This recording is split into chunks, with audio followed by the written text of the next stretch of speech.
বনের সম্পদ না দিয়ে হজ করলে হজ হবে কিনা? বনের সম্পদ না দিয়ে হজ করলে গাছের গোড়া কেটে আগায় পানি দেওয়ার মতো হবে। আমি একাধিক জেনা করেছি, এখন আমার আল্লাহর কাছে ক্ষমা পাবো কি করলে? রাতে আয়াতুল কুরসি এবং সূরা নাস ফালাক পড়ার ফজিলত কি? ইসলামের জন্য আপনাকে ভালোবাসি। আপনার কাছে একটি প্রশ্ন, রাস্তাঘাট নির্মাণের সময় আমরা অতিরিক্ত মুনাফার জন্য তাড়াহুড়া করে ঘর বাড়ি নির্মাণ করে থাকি, এই কাজটা ইসলামী দৃষ্টিতে কতটুকু জায়েজ? জীবদ্দশায় সম্পদ লিখে দিতে পারবে কিনা বাবা? বেনামাজিদের ব্যবসা বাণিজ্যের উপার্জন কি হালাল হবে? এরপরে প্রশ্ন হলো সন্তান পালক নেয়ার বিধান কি? অনেক প্রশ্ন একজনে করছেন, এতগুলো উত্তর দেওয়া যাবে না। আচ্ছা, একটা দেই, সন্তান পালক নেয়ার বিধান কি? সন্তান পালক নেওয়া যাবে। দাড়ি রাখতে চাই কিন্তু স্ত্রী রাখতে দেয় না, এখন আমি কি করতে পারি? শ্বশুর বাড়ি হতে খুশি হয়ে ফার্নিচার দিলে সেটা নেওয়া যাবে কিনা? সকাল থেকে রাত পর্যন্ত কত কথা বলেছি, এর প্রত্যেকটি কথা, প্রতিটি শব্দ এটা হয় নেকামলের মধ্যে গণ্য হবে, যোগ হবে, আর না হলে বদামলের মধ্যে যোগ হবে। একটি শব্দ হিসেব ছাড়া থাকবে না। কিয়ামতের ময়দানে দেখবেন যে হায় রে, আল্লাহ সুবহানাহু ওয়া তাআলা এমন আমলনামা পেশ করেছেন, আল্লাহর ফেরেশতারা এমন ভাবে সংরক্ষণ করেছেন যে কোনো কিচ্ছু সেখানে বাদ পড়ে নাই, কোনো কিচ্ছু, একটি শব্দ বাদ পড়বে না। কোরআনে আল্লাহ উল্লেখ করেছেন, কিয়ামতের ময়দানে মানুষ আশ্চর্য হয়ে বলবে, অবাক হয়ে বলবে, আরে আমলনামা তো দেখছি সবকিছু নিয়ে আসছে। আস্তে আস্তে ফিস ফিস করে একজনকে একটা গালি দিয়েছেন, সে শুনে নাই, তার পেছনে সমালোচনা করেছেন আস্তে আস্তে ফিস ফিস করে, কেউ শুনে নাই, একাকী খারাপ কথা বলেছেন একজনকে, আল্লাহর ফেরেশতারা লিখে ফেলেছে। এই জন্য ভাষার সদ্ব্যবহার, বাকশক্তির সদ্ব্যবহার, এটা ঈমানদারের জন্য ফরজ। আল্লাহ রাব্বুল আলামিন যে আমাদেরকে কোরআনে যেরকম নির্দেশ করেছেন ভালো কথা বলার জন্য, আল্লাহ বলেছেন ওয়াকুলু কাওলান সাদীদা, ইয়া আইয়ুহাল্লাযীনা আমানুত্তাকুল্লাহ ওয়াকুলু কাওলান সাদীদা। হে ঈমানদারগণ, আল্লাহকে ভয় করো, আর কথা যেটা বলবা সঠিক কথা বলবা, সরল কথা বলবা, তাওহীদের কথা বলবা, শিরকের কথা বলবা না, গুনাহের কথা বলবা না, পাপের কথা বলবা না, সঠিক কথা বলতে হবে। এই বাকশক্তি ব্যবহার করে, এই ভাষা শক্তি ব্যবহার করে, তাহলে সেটা হবে ভাষার সদ্ব্যবহার। ভাষার সদ্ব্যবহার অসৎ ব্যবহার নিয়ে কোনো আলোচনা এখন নাই। এখন আলোচনা হলো শুধুমাত্র ভাষা এবং ভাষা আন্দোলনের প্রতি শ্রদ্ধা জ্ঞাপনের নামে আমাদের নিজস্ব কিছু কালচার এবং সংস্কৃতি প্রতিষ্ঠা করা। এর বাইরে আমাদের যে দায়িত্ব আছে, নৈতিকতার ব্যাপার আছে, সেগুলো নিয়ে কোনো আলোচনা নেই, সেগুলো পানসে আলোচনা। একজন মুসলিম চিন্তা করবেন আল্লাহর দেয়া বাকশক্তি, এটাকে আমি সঠিকভাবে ব্যবহার করছি কি করছি না। এই জন্য আন্তর্জাতিক মাতৃভাষা দিবস উপলক্ষে আমি বলতে চাই, আসুন আমরা শপথ করি, আমরা নিয়ত করি যে আমরা ইনশাআল্লাহ আল্লাহর দেওয়া এই বাকশক্তিকে খারাপ কাজে ব্যবহার করব না, এই জবান দিয়ে ভালো কিছু বলবো। নবী করিম সাল্লাল্লাহু আলাইহি সাল্লাম বলেছেন, যে ব্যক্তি আল্লাহর প্রতি, আখিরাতের প্রতি ঈমান রাখে, ফালইয়াকুল খায়রান আও লিয়াসমুত, সে হয়তো এই দুই ঠোঁট ব্যবহার করে, সে তার কলম ব্যবহার করে, সে তোর কিবোর্ড ব্যবহার করে, সে মোবাইলের কিবোর্ড ব্যবহার করে, সে যে কোনো ভাবে তার মনের ভাবকে প্রকাশ করবে, ব্যক্ত করবে, সেটা হয় ভালো কিছু বলবে। আর ভালো কিছু যদি বলতে না পারে, সে যেন চুপ থাকে। এই কপাল পোড়া যদি খারাপ কিছু বলে আর প্রকাশ করে আর লেখে, টাইপ করে, তাহলে কিয়ামতের ময়দানে তার জাহান্নামে যাওয়ার কারণ হবে। অতএব নবী সাল্লাল্লাহু আলাইহি সাল্লাম বলেছেন, যদি কিছু বলতে চাও তো ভালো বলো, ভালো বলার যদি তোমার মুরদ না থাকে তো চুপ থাকো। খারাপ বলে নিজের জাহান্নাম নিশ্চিত করা যাবে না। অতএব আন্তর্জাতিক মাতৃভাষা দিবসকে সামনে রেখে আসুন আমরা আমাদের বাক শক্তির সঠিক ব্যবহার করি, আমাদের জবানকে সংযত করি। সুবহানাল্লাহ, নবী সাল্লাল্লাহু আলাইহি ওয়াসাল্লামের হাদিসের মধ্যে এই জবানকে সংরক্ষণ করা নিয়ে যত কথা বলা আছে, আপনারা অবাক হয়ে যাবেন। আবু বকর সিদ্দিক রাদিয়াল্লাহু তাআলা আনহু তার মতো মানুষ জিহ্বাকে ইঙ্গিত করে বলছেন যে এই জিহ্বার কারণে মানুষ জাহান্নামে নিপতিত হবে, অর্থাৎ এটার অসৎ ব্যবহার করার কারণে মানুষ জাহান্নামে নিপতিত হবে।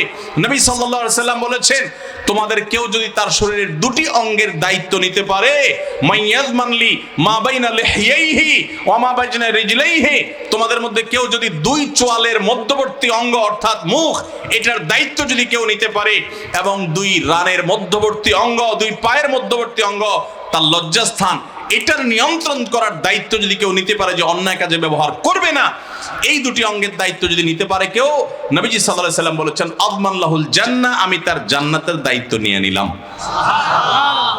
অতএব এই মুখের নিয়ন্ত্রণের দায়িত্ব নিতে হবে, এই জুবানের নিয়ন্ত্রণের দায়িত্ব নিতে হবে, এই জুবানের হেফাজত করতে হবে।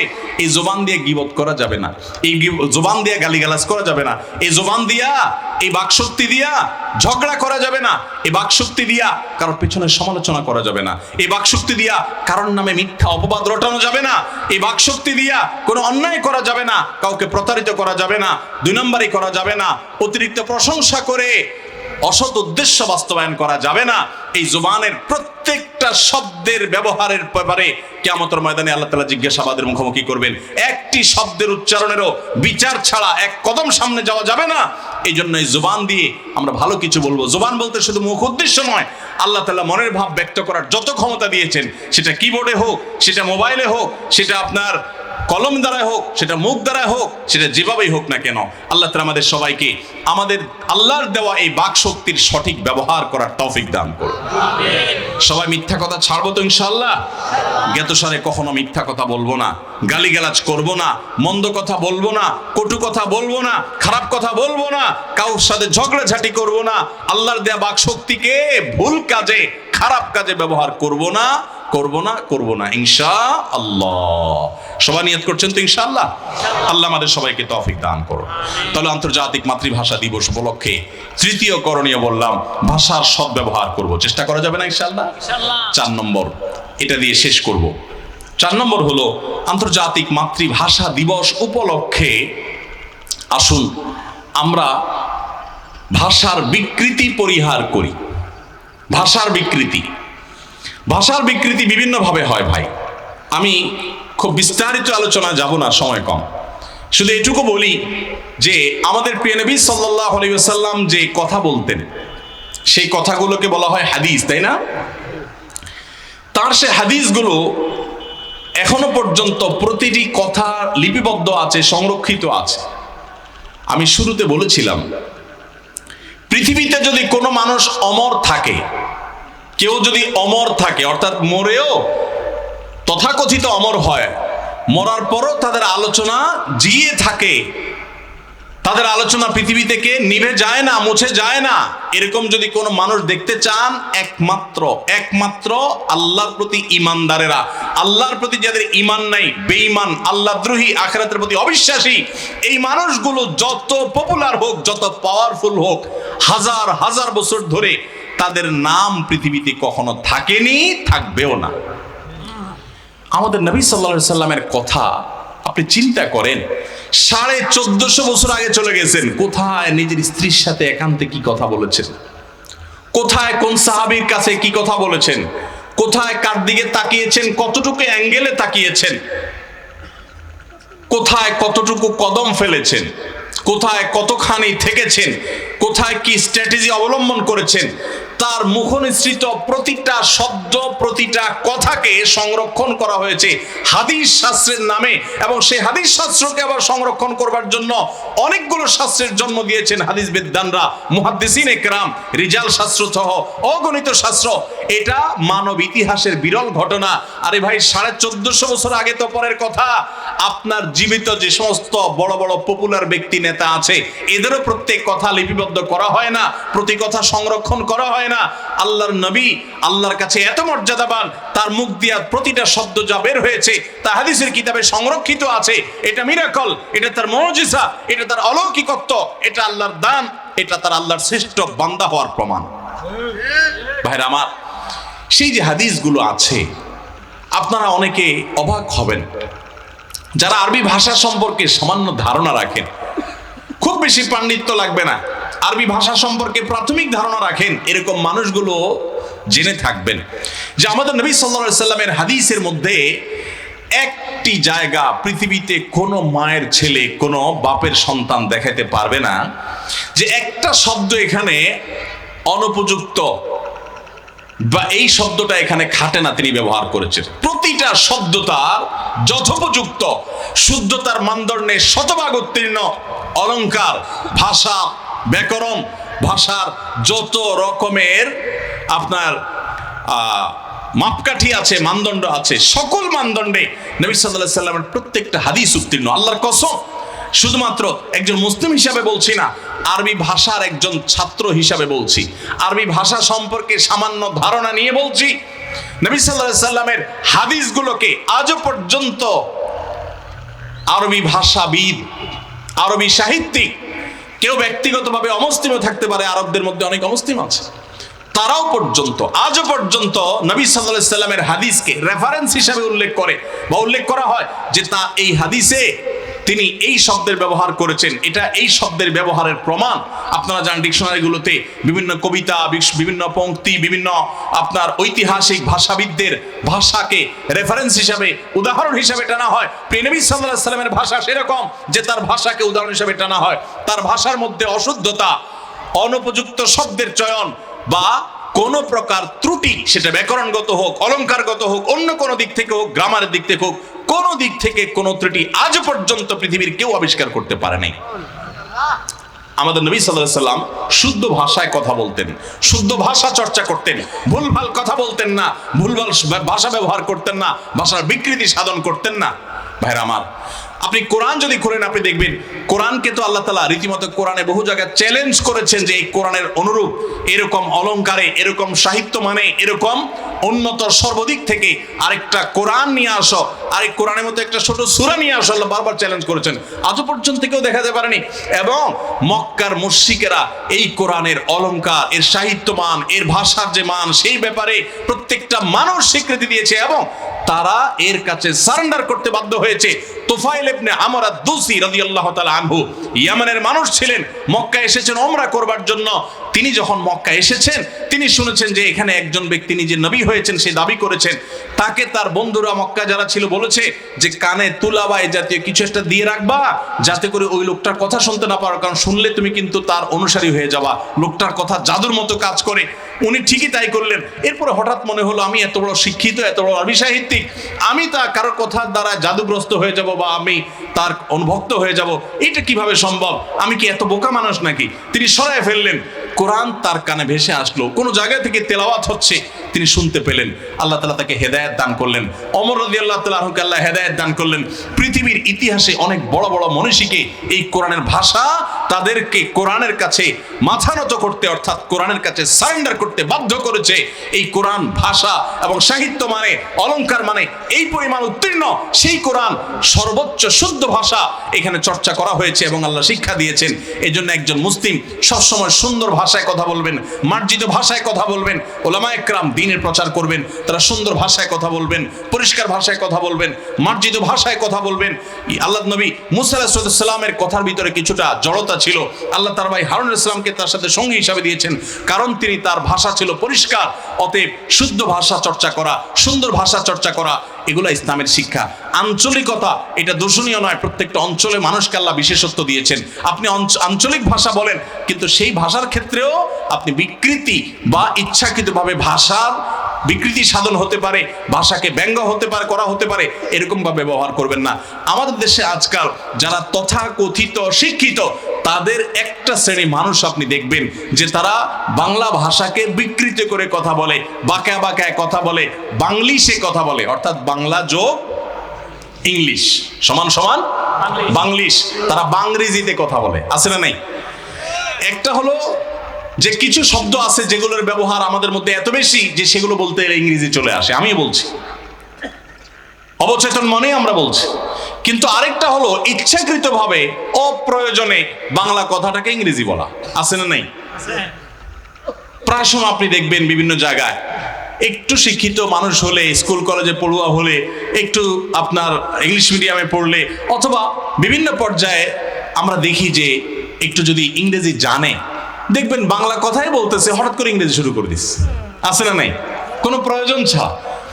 আমরা ভাষা নিয়ে এত কথা বলি, পৃথিবীর কোনো দেশে ভাষা নিয়ে এত কথা হয় না যত কথা এই দেশে হয়।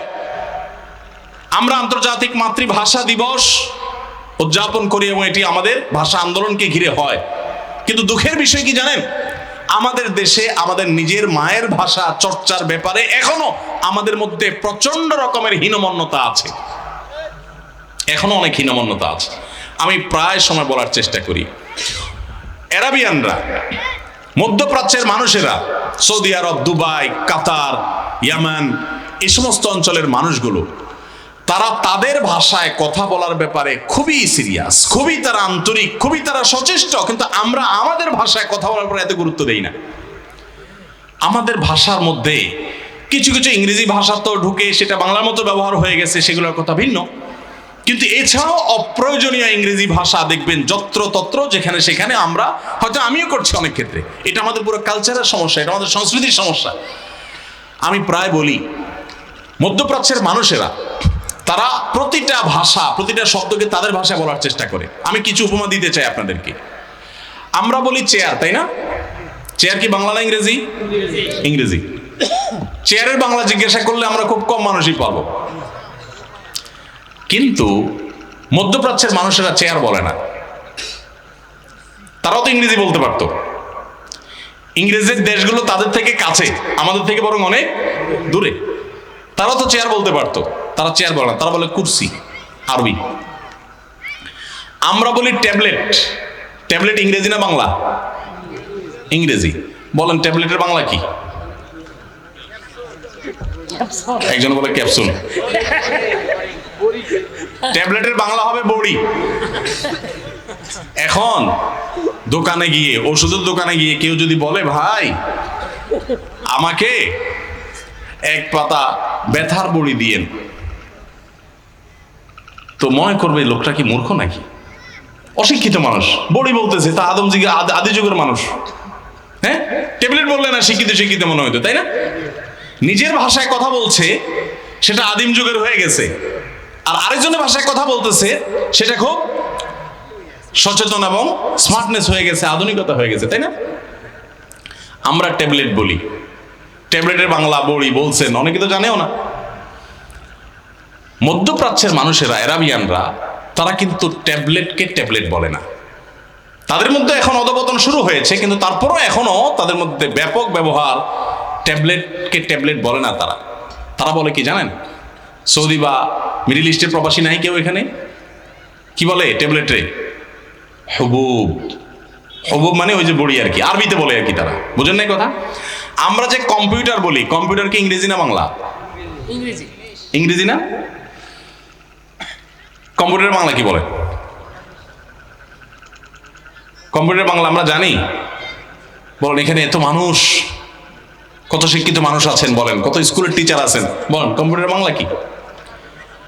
আপনারা অবাক হবেন, মধ্যপ্রাচ্যের মানুষেরা তারা কিন্তু কম্পিউটারকে তাদের ভাষায় বলে, তাদের ভাষায় বলে। তারা কিন্তু কম্পিউটার বলে খুব কম।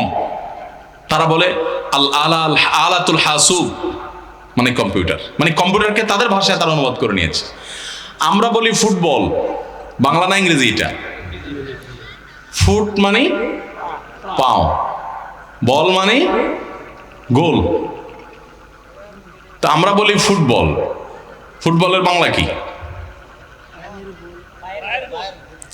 পায়ের বল। তো বলো তো ইংরেজি, বল তো ইংরেজি হয়ে গেল। বলেন ফুটবলের বাংলা কি? পায়ের গোল বলে। তার সাথে পা গোল বললেই তো হয়। হ্যাঁ, বল মানে গোল আর ফুট মানে পা, তাহলে দুটো মিলে কি দাঁড়ায়? পা গোল। একবার এই প্রশ্ন আমি করছিলাম এক জায়গায়, তো আমি কোনো বাংলা ভাষা পণ্ডিত না, বাংলা ভাষার একেবারে সাধারণ বিষয়গুলো আমি জানি না। আমি একজন বাঙালি, বাংলা ভাষায় কথা বলি, বাস এইটুকু আমার পরিচয়। কিন্তু আমি বলতে চাচ্ছি যে আমরা এত মাতৃভাষা মাতৃভাষা বলে চিৎকার করি, আর এত ফুল আমরা ওই শহীদ মিনারে ঢালি, আর এত ভক্তি জাহির করি, এত ভাষা ভাষা বলে চিৎকার করি, অথচ আমরা নিজের ভাষা আমাদের সমাজের প্রতিটা স্তরে স্তরে মুখে মুখে আমরা সঠিকভাবে নিজের ভাষাটা পর্যন্ত চর্চা করি না। আমাদের মুখে ভাষার প্রতি যত ভালোবাসা, আমাদের আচরণে ততটা নাই। মধ্যপ্রাচ্যের মানুষদের কথা আমি উপমা স্বরূপ এনেছি। পৃথিবীতে আরো বহু জাতি আছে, আমি যেহেতু মধ্যপ্রাচ্যে ছিলাম, গিয়েছি, আমি জানি, সেজন্য সেটা আমি বলছি যে তারা আমাদের মধ্যে এত ভাষা ভাষা বলে চিৎকার করে না, কিন্তু তারা তাদের মায়ের ভাষায় কথা বলার গুরুত্বকে অনুধাবন করে। কোনটা বেশি দরকার, ভাষা ভাষা বলে চিৎকার করা দরকার নাকি মায়ের ভাষার চর্চা দরকার? এই চর্চাটা তারা বেশি করে, অথচ দুঃখজনক যে আমরা এটা করি না, আমাদের এটা করা উচিত। আমরা বলি ফুটবল, তারা কিন্তু ফুটবল বলে না। ফুটবল তাদের মধ্যেও বলা আছে, প্রচলন আছে, বলা না একেবারে বললে ভুল হবে, বাট তাদের মধ্যে এই ফুটবল, এই যে আমি বাট বললাম ইংরেজি, দেখছেন কারণ এত বেশি ব্যবহার হয় যে আমাদের এখন ওই বাংলা আর ইংরেজি মিলে মিশে একাকার হয়ে গেছে, আমিও সেটা থেকে মুক্ত না। তো যাই হোক, তারা কিন্তু ফুটবলকে বলে কোরাতুল কদম। কোরাতুল কদম, কদম মানে পাও, কোরা মানে গোলক। তারা ওইটাকে পর্যন্ত আরবি করে নিয়েছে এবং আরবিতে বলে। এই যে ফুটবল খেলা যে গোল দেয় না, গোল, এই গোলের বাংলা কি? লক্ষ্য। এখন যদি বলে যে আজকে অমুক দলের সাথে তমুক দল খেলা হয়েছে, অমুক দল 3টা লক্ষ্য পেয়েছে, বলবে বাহ, এটা আবার কি জিনিস, তাই না? আমরা ইংরেজি ছাড়া বুঝি না, তাই না? অথচ তারা কিন্তু গোল বলে, কিন্তু গোলের পাশাপাশি বা গোলের চাইতে বেশি তারা যেটা বলে, এখন যে বললাম অধপতন শুরু হয়েছে, তারাও ইংরেজি অপ্রয়োজনীয় ব্যবহারও শুরু করে দিয়েছে, তারাও আমাদের মতো। বাট আমরা তাদের চাইতে বেশি অধপতিত এই জায়গাটাতে, অর্থাৎ ভাষার, আমাদের মাতৃভাষার প্রতি আমাদের চর্চার মধ্যে এটার প্রতি গুরুত্ব আরোপ আমরা ততটা দেই না তারা যতটা দেয়। এবং তারা কিন্তু এই গোলকে বলে হাদফ। হাদফ আরবিতে হাদফ, ইংরেজিতে টার্গেট বলে, গোল লক্ষ্য, হাদফ বলে। গোল বলেও চিৎকার করে তারা, বাট হাদফ বলে। আমার তো ওই যে ফুটবলের বাংলা তো হলো না। আমি এক জায়গায় এরকম ফুটবলের বাংলা জিজ্ঞেস করছি, আমার মসজিদে পরে এক বৃদ্ধ স্কুলের শিক্ষক ছিলেন। এই যে স্কুল বলতেছি, বাংলা না ইংরেজি? একজন বিদ্যালয়ের শিক্ষক উনি ছিলেন। তো উনি বলছিলেন যে হুজুর, ফুটবলের বাংলা হলো পদগোলক। পদগোলক আমার কাছে পছন্দ হয়েছে নামটা, পদগোলক। আরো কোনো শব্দ থাকতে পারে। আমি এরকম আপনাকে অন্তত কয়েকশো উদাহরণ দিতে পারবো যে আমরা অপ্রয়োজনীয় ইংরেজি শব্দের ব্যবহার করি, নিজের ভাষার চর্চা করি না। আমরা বলি হসপিটাল, বাংলা না ইংরেজি? হসপিটাল বাংলা না ইংরেজি? আরাবিয়ানরা কি বলে জানেন? তারা বলে মুস্তাশফা। ওই যে মধ্যপ্রাচ্যের লোক আছে বা আলেম আছেন, মুস্তাশফা, মুস্তাশফা। তারা হসপিটাল খুব কম বলে, মুস্তাশফাই বলে। আমাদের দেশে আমরা হসপিটাল বলি। আচ্ছা বলুন, হসপিটালের বাংলা কি? চিকিৎসালয়। হ্যাঁ, আর ডিসপেন্সারি, ডিসপেন্সারি যে, এটার বাংলা, আসল বাংলা কি? ঔষধালয়। এখন যদি কেউ বলে যে আমার মাথা ব্যথা হয়েছে, তুমি একটু ঔষধালয় গিয়ে কটা বড়ি নিয়ে আসো, তো সোজা সে চলে যাবে হেকিমি দাওয়াখানা, ঠিক কিনা বলেন? যদি বলে আমার মাথা ব্যথা হয়েছে, কটা বড়ি নিয়ে আসো, কোত্থেকে? ঔষধালয় থেকে, ওই যে ফার্মেসি। হ্যাঁ, যদি বলে যে আমার মাথা ব্যথা হয়েছে, ঔষধালয় থেকে কয়টা বড়ি নিয়ে আসো, তখন মনে করবে উনি বোধহয় ওই যে হামদর্দ বা ইউনানি কোনো দাওয়াখানা যেতে বলছে, তাই না? ভাইরা আমার, আমি আর বাড়াতে চাই না। আমি 100টা উদাহরণ এখন ইনশাআল্লাহ দিতে পারবো যে এই শব্দগুলো আমরা অপ্রয়োজনে অন্য ভাষায় ব্যবহার করছি। আমরা নিজেদের ভাষায় কথা বলবো, এমনকি দিন বা ইসলাম প্রচার করতে গিয়েও আমরা কোরআন এবং হাদিসের রেফারেন্সগুলোকে আমরা কোট করতে পারি, সেগুলোকে আমরা আমাদের দলিল হিসাবে, প্রমাণ হিসাবে উপস্থাপন করতে পারি। কিন্তু অপ্রয়োজনে অন্য ভাষার শব্দগুলোর ব্যবহার করার কোনো মানে হয় না। আল্লাহ রাব্বুল আলামিন আমাদেরকে যে মায়ের ভাষা দিয়েছেন, এটা তো আল্লাহর দান। প্রত্যেকটা ভাষাই আমার সৃষ্টি, তাহলে আমি এটাতে কেন কথা বলতে হীনমন্য হব? সবচেয়ে দুঃখজনক বিষয় হলো, আজ যাদেরকে আমরা শিক্ষিত বলি, সে শিক্ষিতদের মধ্যে মায়ের ভাষায় কথা বলতে হীনমন্যতা সবচেয়ে বেশি দেখা যায়। মায়ের ভাষায় কথা বলতে সবচেয়ে বেশি হীনমন্য ওই তথাকথিত অশিক্ষিতরা হয় না। কারা হয়? তথাকথিত শিক্ষিতরা। 2 কলম বাংলা ইংরেজি শিখলে এরপরে মুখ দিয়া প্রয়োজন ছাড়াও হুদাই বেহুদাই কি বাইর হয়? ইংরেজি শব্দ বাইর হয়, বাংরেজি বাইর হয়, হ্যাঁ, বাংলিশ বাইর হয়, বাংলা ইংরেজি মিক্স। আল্লাহ আমাদেরকে সবাইকে আল্লাহর দেওয়া ভাষা এটা সঠিক এবং সৎ ব্যবহার করার তৌফিক দান করুন। এগুলো কোনো জায়েজ না জায়েজের ব্যাপার না ভাইরা। কিন্তু আমি শুধু দেখাবার চেষ্টা করেছি যে আমরা ভাষা ভাষা বলে যে চিৎকার করি, আমরা যে আমাদের আবেগ জাহির করি, সেটা বাস্তবতা থেকে অনেক সময় অনেক দূরে। ভাষার প্রতি আমাদের সে দায়িত্ববোধ কর্তব্যবোধ অনেক সময় থাকে না। আমি সেটি বোঝাবার চেষ্টা করেছি শুধুমাত্র।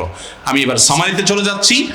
আল্লাহ তাআলা আমাদেরকে যে মাতৃভাষা দিয়েছেন, বাকশক্তি দিয়েছেন এবং নিজের মনের ভাবকে ব্যক্ত করার ক্ষমতা দিয়েছেন, এই জন্য প্রথমত আল্লাহ শুকরিয়া আদায় করব। মায়ের ভাষায় কথা বলার অধিকার যারা এনে দিয়েছেন সে মানুষগুলোর জন্য দোয়া করব, তাদের কৃতজ্ঞতা অবদানকে স্বীকার করব, কৃতজ্ঞতা আদায় করব। সেই সাথে আল্লাহর দেওয়া ভাষা, এটার সৎ ব্যবহার করব, এটার অসৎ ব্যবহার করব না। মুখ দিয়ে ভাষা দিয়ে গালমন্দ করব না, আজে বাজে কথা বলবো না, ফেসবুক ইত্যাদিতে খারাপ কথা, কটু কমেন্ট মন্তব্য কোথাও করব না। এবং সবশেষ কথা হলো ভাষার বিকৃতি সাধন করব না, সঠিক শুদ্ধ সুন্দর ভাষা ব্যবহার করব। আল্লাহ আমাদের সবাইকে তৌফিক দান করুন। সবার চেষ্টা করবেন তো ইনশাআল্লাহ। জাযাকুমুল্লাহু খায়রা ওয়া আখিরু দাওয়ানা আলহামদুলিল্লাহি রাব্বিল আলামিন। এই সিফাত ভাই অনেক টাইম হয়ে গেছে, লাগবো আর প্রশ্ন না। অনেকে মক্তবে ছাত্রছাত্রীদেরকে কোরআন শেখার জন্য, ইসলাম শেখার জন্য, সুন্দরভাবে শুদ্ধভাবে সালাত শেখার জন্য, নামাজ শেখার জন্য যে পাঠান, সেটা তো শিখানি, বরং এর কোনো কোনো ক্ষেত্রে যতক্ষণ আলিফ বা তাসা পড়ান, যতক্ষণ তাকে তার যে পড়ার জিনিস সেটা পড়ান, দেখা যায় তার চাইতে বেশি টাইম পাস করার জন্য হুজুর হয়তো একটু মোবাইল টিপতে ইচ্ছা করতেছে, সবার গজল লাগিয়ে দিচ্ছে। আছে না নাই? যেমন যে মাহফিলে হুজুরের চা খাইতে ইচ্ছা করছে, সবার জিকির লাগিয়ে দিচ্ছে। আছে না নাই? তো যাই হোক, এটা ভিন্ন। মক্তবে বাচ্চাদেরকে ইসলামী সঙ্গীত, গজল এগুলো যদি শেখানো হয় সংস্কৃতি চর্চার অংশ হিসাবে, একটু বিনোদনের দরকার আছে, একটু গোষ্ঠের সাথে সালাদেরও দরকার আছে, সারাক্ষণ এক জিনিস পড়তে ভালো লাগে না, একটু তাদের মধ্যে আনন্দ এটা যেন তারা পায়, সেজন্য যদি শেখানো হয় ঠিক আছে। অথবা সংস্কৃতি চর্চার অংশ হিসাবে, শুদ্ধ সংস্কৃতি, সুস্থ সংস্কৃতির চর্চার অংশ হিসাবে করলে ঠিক আছে। তবে যদি তার মূল পড়াশোনা বাদ দিয়ে বা মূল পড়াশোনার ক্ষতি করে বেশিরভাগ শুধু এটার পিছনেই পড়ে থাকে, তাহলে অবশ্যই বাচ্চার প্রতি অবিচার করা হলো। যে শিক্ষক এটি করবেন তার খেয়াল রাখতে হবে। এখন এই যে দেখেন না, বিভিন্ন শিক্ষা প্রতিষ্ঠানে পড়ার চাইতে অপড়া বেশি, কাজের চাইতে অকাজ বেশি। এরকম যদি হয় তাহলে সেক্ষেত্রে অবশ্যই শিক্ষার্থীর প্রতি সেটা অবিচার করা হবে। অনেক শিক্ষক আছেন যে বাচ্চাদেরকে পড়াইতে গিয়ে গল্প গুজব, আড্ডা, এটা সেটা, টাইম পাস, হ্যাঁ 1 ঘন্টা হয়ে গেছে, উনি দৌড় দিতে পারলে যান বাঁচে। আছে না নাই? টিউশনি করেন, টাইমটা কিভাবে পাস করেন না করেন আল্লাহর কাছে কিন্তু জবাবদিহি করা লাগবে। পড়ার অংশ হিসেবে মাঝে মধ্যে খুনসুটি বা একটু রসিকতা বা একটু রসাত্মক কথা বলা, হ্যাঁ, বাচ্চাদের মধ্যে বিশেষ করে শিক্ষার্থীর মধ্যে আপনার একঘেয়েমি ভাব চলে না আসে, সেটা তো ভিন্ন জিনিস। কিন্তু অনেক টিচার আছেন, অনেক শিক্ষক আছেন যে পড়াতে গিয়ে তিনি কিভাবে টাইম পাস করবেন সেই ধান্দায় থাকেন, তাই না? তো এগুলো করলে কিন্তু আল্লাহর কাছে দায়ী থাকতে হবে। আমরা ইমানদার হিসাবে প্রত্যেকটা মানুষকে মনে রাখতে হবে আমার প্রতিটা নড়াচড়া কথাবার্তার হিসাব আল্লাহর কাছে দেওয়া লাগবে। অতএব আমি এমন কিছু না করি যে কিয়ামতের ময়দানে আমাকে আসামের কাঠগড়ায় দাঁড় করাতে, মানুষের হক যেন নষ্ট না হয়। রাতে আয়াতুল কুরসি এবং সূরা নাস, ফালাক পড়ার ফজিলত কি?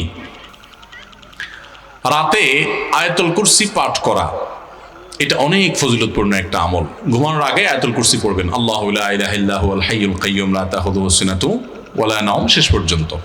এই আয়াতুল কুরসি পাঠ করলে আল্লাহ রাব্বুল আলামিন ওই ঘরকে চুরি ডাকাতি থেকে হেফাজত করেন, শয়তানের আক্রমণ থেকে, শয়তানের প্রবেশ থেকে আল্লাহ তাআলা নিরাপত্তা দান করেন।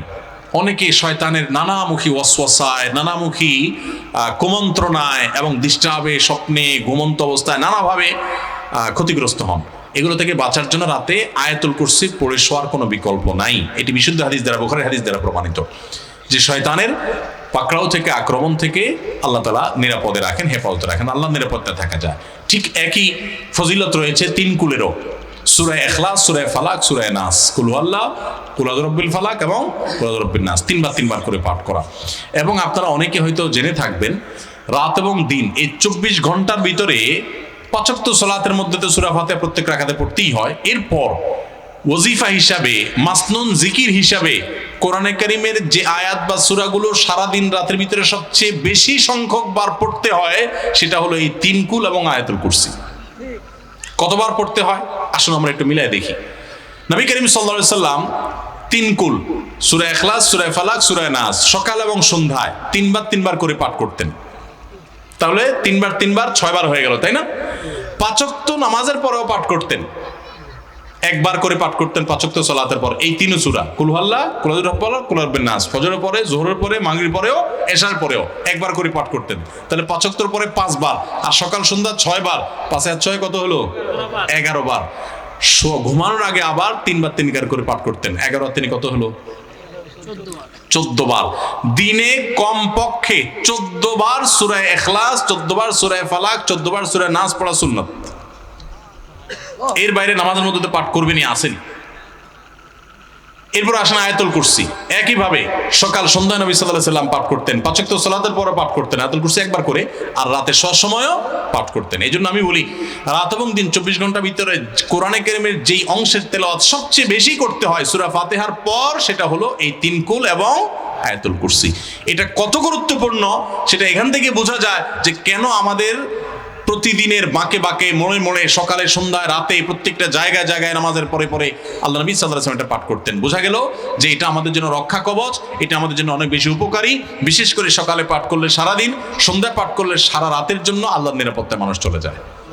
বিশেষ করে দুষ্ট জিনের উপদ্রব, এই যে ব্ল্যাক ম্যাজিক ইত্যাদি নিয়ে আমরা অনেকে অভিযোগ নিয়ে আসি, এগুলো থেকে বাঁচার জন্য এই সকাল সন্ধ্যার আমল অনেক গুরুত্বপূর্ণ, রাতের আমলও গুরুত্বপূর্ণ।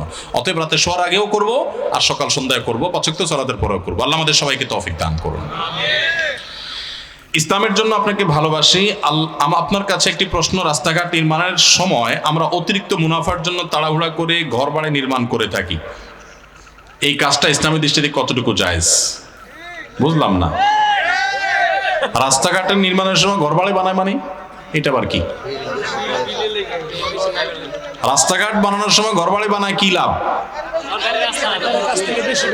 ও, রাস্তার আশেপাশে যাতে ভাঙা পড়ে। সুবহানাল্লাহ বলবো না নাউযুবিল্লাহ বলবো? আল্লাহ, আহা, এই কাহিনী তো আমার এতটা জানা ছিল না। দেখেন কত মাসালা এখনো জানার অভাব আছে আমার। এই নরসিংদী না আসলে মাসালা শিখতে পারতাম না। সুবহানাল্লাহ। ভাইরা আমার, দেখুন এই টাকা পয়সা এগুলো কি কবর নিয়ে যাওয়া যাবে ভাই? যে কাফন পরায় দেওয়া হবে শরীরে, জীবনে বহু জামাই তো পরেছি আমরা, তাই না? শার্ট, গেঞ্জি, পাঞ্জাবি, কত কিছু তো পড়তেছি, তাই না? সব পোশাকেই কম বেশি পকেট আছে। পাঞ্জাবিরও পকেট আছে, শার্টেরও পকেট আছে, প্যান্টেরও পকেট আছে, তাই না? পাজামারও পকেট আছে। কিন্তু মরার সময় যে কাফনটা পরে যাবেন ওইটাতে কিন্তু পকেট নাই। পকেট আছে কাফনের? পকেট নাই, কিছু নিয়ে যেতে পারবেন না। আমার এক বড় ভাই আছেন, অনেক বড় ব্যবসায়ী মানুষ। উনি আমাকে প্রায় বলেন, ভাই পয়সা কামার জন্য জীবনে বহু কষ্ট করছি, আল্লাহ যথেষ্ট দিছে না, এখন পয়সা কামার জন্য আর অতিরিক্ত কষ্ট, যেটা পাগল হয়ে যায় না মানুষ, এগুলো ছেড়ে দিছি। কারণ যেদিন বুঝেছি যে এগুলোর কোনো কিছু নিয়ে যেতে পারবো না, সেদিন চিন্তা করলাম কেন তাহলে এত কাহিনী করব। এই যে আপনি রাস্তা নির্মাণ হচ্ছে, সরকার অ্যাকোয়ার করছে, রাস্তা নির্মাণ হতে যাচ্ছে, এটা টের পেয়ে রাস্তার আশেপাশে আপনি ঘর বানালেন, যাতে ভাঙলে যা খরচ করছেন তার চেয়ে বেশি বিল আপনি আদায় করতে পারেন। এই যে অসৎ উপায় আপনি অবলম্বন করলেন, অযথা একটা জিনিস ভাঙবেন, নিজে হাতে ধ্বংস করবেন, শুধুমাত্র একটু বেশি টাকা আদায়ের জন্য এই যে প্রতারণা করলেন, এই যে 2 নম্বরই করলেন, এই যে গুনাহের কাজ করলেন, এই যে অসততা অবলম্বন করলেন, এই যে চিটারি করলেন, এটার নাম চিটারি। বানাচ্ছেন ঘর, আসলে মতলব টাকা। বানাচ্ছেন ঘর, মতলব কি? মানুষ ঘর করে থাকার জন্য, ঘর করে ভাড়া দেওয়ার জন্য, ঘর করে ব্যবহার করার জন্য। আপনি ঘর করছেন ভাঙার জন্য, আপনি ঘর করছেন 2 নম্বর পথে টাকা কামাই করার জন্য আপনি প্রতারণা করছেন, আপনি ধোঁকা দিচ্ছেন। নবী সাল্লাল্লাহু আলাইহি সাল্লাম বলেছেন, মান গাশা ফালাইসা মিন্না, যে ধোঁকা দেয়, যে প্রতারণা করে, যে দুই নম্বরই করে, যে চিটারি করে, সে আমার উম্মত নয়। আপনার দাড়ি অনেক লম্বা হতে পারে, আপনার দাড়ি সাদা হতে পারে, আপনি মেহেদি লাগাতে পারেন, আপনার টুপি অনেক লম্বা হতে পারে, আপনার পাগড়ি 7 হাত হতে পারে, আপনার জুব্বা অনেক লম্বা হতে পারে, আপনি হজ করতে পারেন, আপনি উমরা করতে পারেন, আপনি মসজিদের সভাপতি হতে পারেন, সেক্রেটারি হতে পারেন, ইমাম সাহেব হতে পারেন, আলেম সাহেব হতে পারেন, আপনি মসজিদের অনেক সামনের কাতারে মুসল্লি হতে পারেন। আপনি যেই হন না কেন, যত বড় টুপি লাগেন না কেন, আল্লাহর খাতায় আপনি চিটার, আল্লাহর খাতায় আপনি প্রতারক, আপনি ভণ্ড, আপনি 2 নম্বর মানুষ। মনে রাখবেন, ঠিক ঠিক বলে খুব বেশি চিল্লানোর দরকার নাই ভাই, একটু ভেতর থেকে উপলব্ধি করেন। হয়তো আপনারা এখন চিন্তা করতেছেন আপনাদের এলাকায় কেউ এই কাজ করছে, এখন তারে বাঁশ দেওয়ার জন্য জোরে সোরে ঠিকঠাক বলতেছেন। ভাইরা আমার, আমি ঠিকের টোন শুনে চেষ্টা করি বোঝার এই ঠিকের মতলব কি। আমি খুব বেশি চালাক চতুর মানুষ না, তবে আবার এত বোকাশোকাও না যে আপনারা ঠিকঠাক বলবেন আর আমি খুশি হয়ে যাব। আমি বুঝতেছি এই কথাগুলো হয়তো কারোর উপরে যাচ্ছে, আপনি খুব মজা পাচ্ছেন, এই জন্য একেবারে জোরসে নারায় তাকবীর দিচ্ছেন, জোরসে ঠিক বলতেছেন, হুজুর বাঁশ দিচ্ছে, আমি ঠিক বলে আরেকটা বাঁশ দিয়ে দিলাম। ভাইরা আমার কথা শুনেন, কথা শুনেন, আল্লাহর কসম, এটা মজা নেওয়ার জিনিস না ভাই, সিরিয়াস কথা, সিরিয়াস কথা। হয়তো কেউ করছে, আপনি হয়তো অন্যভাবে করছেন, আপনি ঠিক ঠিক চিল্লায়েন না। ঠিক ঠিক চিল্লানোর চাইতে বড় জিনিস হলো উপলব্ধি করেন, কখনো অসৎ উপায় অবলম্বন করে 1টি টাকাও কামাবেন না। চেষ্টা করা যাবে না ইনশাআল্লাহ? যুবক ভাইয়েরা, এই দেশটা শেষ হয়ে গেছে দুর্নীতির কারণে। আমাদের দেশ যতটা পিছিয়ে আছে, যতটা পিছিয়ে আছে, আমরা যতটা অন্যান্য দেশের চাইতে পেছনে আছি, তার প্রধান প্রধান এবং মূল কারণ হলো দুর্নীতি। কোনো সন্দেহ আছে? আমাদের রাস্তায় রডের বদলে বাঁশ, প্রত্যেকটা ক্ষেত্রে। এটা তো খুব মজা করে বললেন, রডের বদলে বাঁশ, দেখে খুব মজা নিছেন, অমুকে করছে তমুকে করছে, ফেসবুকে গোষ্ঠী উদ্ধার করছেন। আপনার একটা চাকরি দিয়ে দিলে, সবাই না, অনেকে আছেন যে ফাইলটা আটকায় 10 টাকা কামাই করবেন। মুখে অনেক লম্বা লম্বা কথা, ঠিক ঠিক বলা অনেক সোজা। এখানে ঠিক ঠিক বলার চাইতে গুরুত্বপূর্ণ হলো শপথ করেন যে আমাকে আল্লাহ যদি তৌফিক দান করে, চৌকিদারির চাকরি হোক আর রাষ্ট্রপতির চেয়ার হোক, যেখানেই থাকি না কেন, আমার জীবন যাবে, আমি অবৈধ উপার্জন করব না ইনশাআল্লাহ। চেষ্টা করা যাবে না?